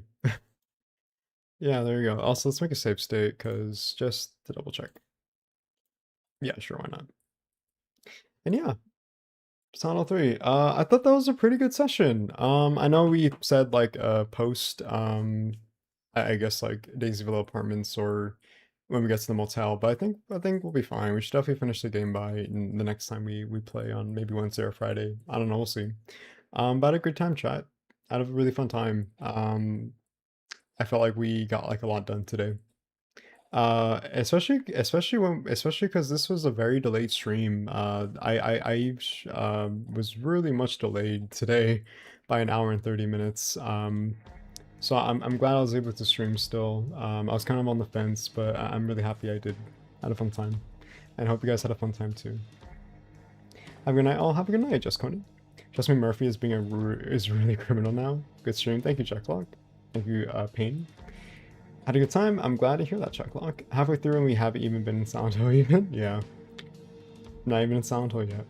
10:50 a.m. for me? Ooh, nice. Have you had breakfast yet? Have a good night, everyone. Have a good night to you too as well, Happy Grass Man. You too. Thank you, Gaga Dreams. I tried like Silent Hill F and I just cannot do it. Book of Memories moves up the list. LOL. Really? Huh. Interesting. I've never heard that take before, but I mean, hey. I mean, to each of everyone's own. Yeah, but anyways, chat, I hope you guys enjoyed today. I had a fun time playing Silent Hill 3. I thought we got a lot of progress done, which is pretty cool. Hope you guys enjoyed my, I guess, preemptive rambles with just, I don't know, my hyperfixation with this game. I hope it was a worthwhile commentary to you, as per usual. And yeah, I really love this game. That's definitely one of my favorites, much like Silent Hill 1 that I don't know, I just love to just go on a ramble about every single time we talk about it. Hopefully learn something new. And yeah, I definitely need to work on that iceberg video. I really been struggling with it lately due to just like health and also I think the big one's like depression. Depression really has been kind of like holding me back with this video. a lot of the time I really have to just like, oh man, I have to like argue with myself and be like, dude, you have to like focus on this video, like you have to work on it. And I'm like, okay, yeah, I know. But the script is done. I think I showed it last time. The script is done. I just need to go about like the voiceover work and the footage capturing and the and yeah, I guess the video editing. I'm really hoping to finish this by August, and hopefully I can kind of be used as a little like back burner before Silent Hill Townfall in September, which is 2 months away. So yeah, really looking forward to it, chat. Hopefully you guys are too. I've been watching the Silent Hill 2 stream. Hey, nice. I'm happy to hear about that, Gaga Dreams. Yes, I had breakfast. I cannot still make Silent Hill Book of Memories. Nice on the stream. Until next time. Thank you, Peculiar. Until next time. Yeah. Yes, I've played this game so many times. Yeah, I still learn new things with the story. I'm glad, and that's the whole point. Have a good night, everyone. You too, Pain. Have a good night too. Always are your insights as a longtime fan of the franchise. Absolutely love the deep dives. Thank you, DJ Elliot. I appreciate it. That's always my goal every single time we do these streams. And yeah, and just have like a sort of like hands-on approach when it comes to like my deep dives and analysis and just like my rambles. One thing I kind of fear is just kind of like rambling, but I have like no like constructive like cohesion to like my discussion. Sometimes I kind of fear just being like all over the place, which I know that's the point of the videos because there is structure, but I always try to like have like a much more hands-on approach when we do like live streams and, you know, be able to talk like in a more real-time and live manner. So you know, from your word, I hope that's the case with not just you, but like just people who join the stream as well. So yeah, I'm glad. That's always my goal. Have a good night, Gaga Dreams. I heart you too. See y'all in Silent Hill. See y'all in Silent Hill Emerald Game Cave. Thanks for the great stream. Thank you, Dinjin. And also happy birthday once again. I did not forget. Happy birthday, Dinjin. Hope you have a great rest of your day. Thanks for making my B-Day great. Yeah, of course. Anytime. Anytime. Happy birthday once again. Happy birthday to you. Yeah, when I play games, I don't fixate much on the story, just absorb it slowly whenever I play it. And that's the way to go. I think that's like the best way to go if you ever want to like absorb yourself in the story. That's always, I think, the best case scenario to really appreciate and you know, facilitate what it has to offer too. And yeah. By the way, chat, I think we are a little bit over time today, but that's okay. Always enjoy streams whenever we can. I think we will be back on Wednesday. If not Wednesday, then Friday. But we will for sure finish the game when we come back on either or Wednesday or Friday at our per usual time, 3 p.m. Pacific Standard Time. Again, apologies about the delay for those who were waiting on me. Technical difficulties on OBS and also the stream bitrate. And yeah, but hopefully next time we stream, there's not like a delay. But yeah, I'll see you guys then. I'm trying to think if there's anything else to like think of. I don't think so. Yeah, no, I don't think so. If you are new to the stream, if you guys would like to follow me when it comes to my social media, and also just to kind of keep up with what is it called, content, I guess, or just like anything and everything when it comes to the channel. I will drop some social links if you're curious or interested in that specifically. I will drop I guess, yeah, just that right now. So channel membership if you want to donate and become a channel member. If you want to have like those really cool emojis, only $1 per month, hopefully not at all expensive. I try to make it affordable as possible. Here's the Discord server if you want to join and chill and hang out with other people that are in the community. If you want to donate and leave a tip, please feel free to look at my coffee. Helps in many ways more than one. If not, that's completely okay. Just watching the content is more than enough for me, and that's why it comes a long way. And finally, last but not least, subscribe and keep in touch with the channel and the future videos and streams that have yet to come. Anyways, I'm gonna go and chat. Thank you so much for joining the stream once again. Thank you all for joining from the beginning, middle, and end. I'll see you guys on either Wednesday or Friday as we finish Silent Hill 3 at 3 p.m. Pacific Standard Time. Until then, I will see you guys later. As always, take care of yourself, be kind to yourself, eat, sleep, rest well, and yeah, above all, chat, just do what you can. It's all we can do, and you know that's more than enough. Just do what you can. And I'll see you guys later. Have a rest of your day. Take care, everyone. And thank you so much for the kind and generous donations and channel memberships. I appreciate it. Thank you so much. I'll see you guys soon. Have a rest of your day. Take care. Bye-bye. See you. See you later. Love y'all. See you soon. Bye-bye. See you soon.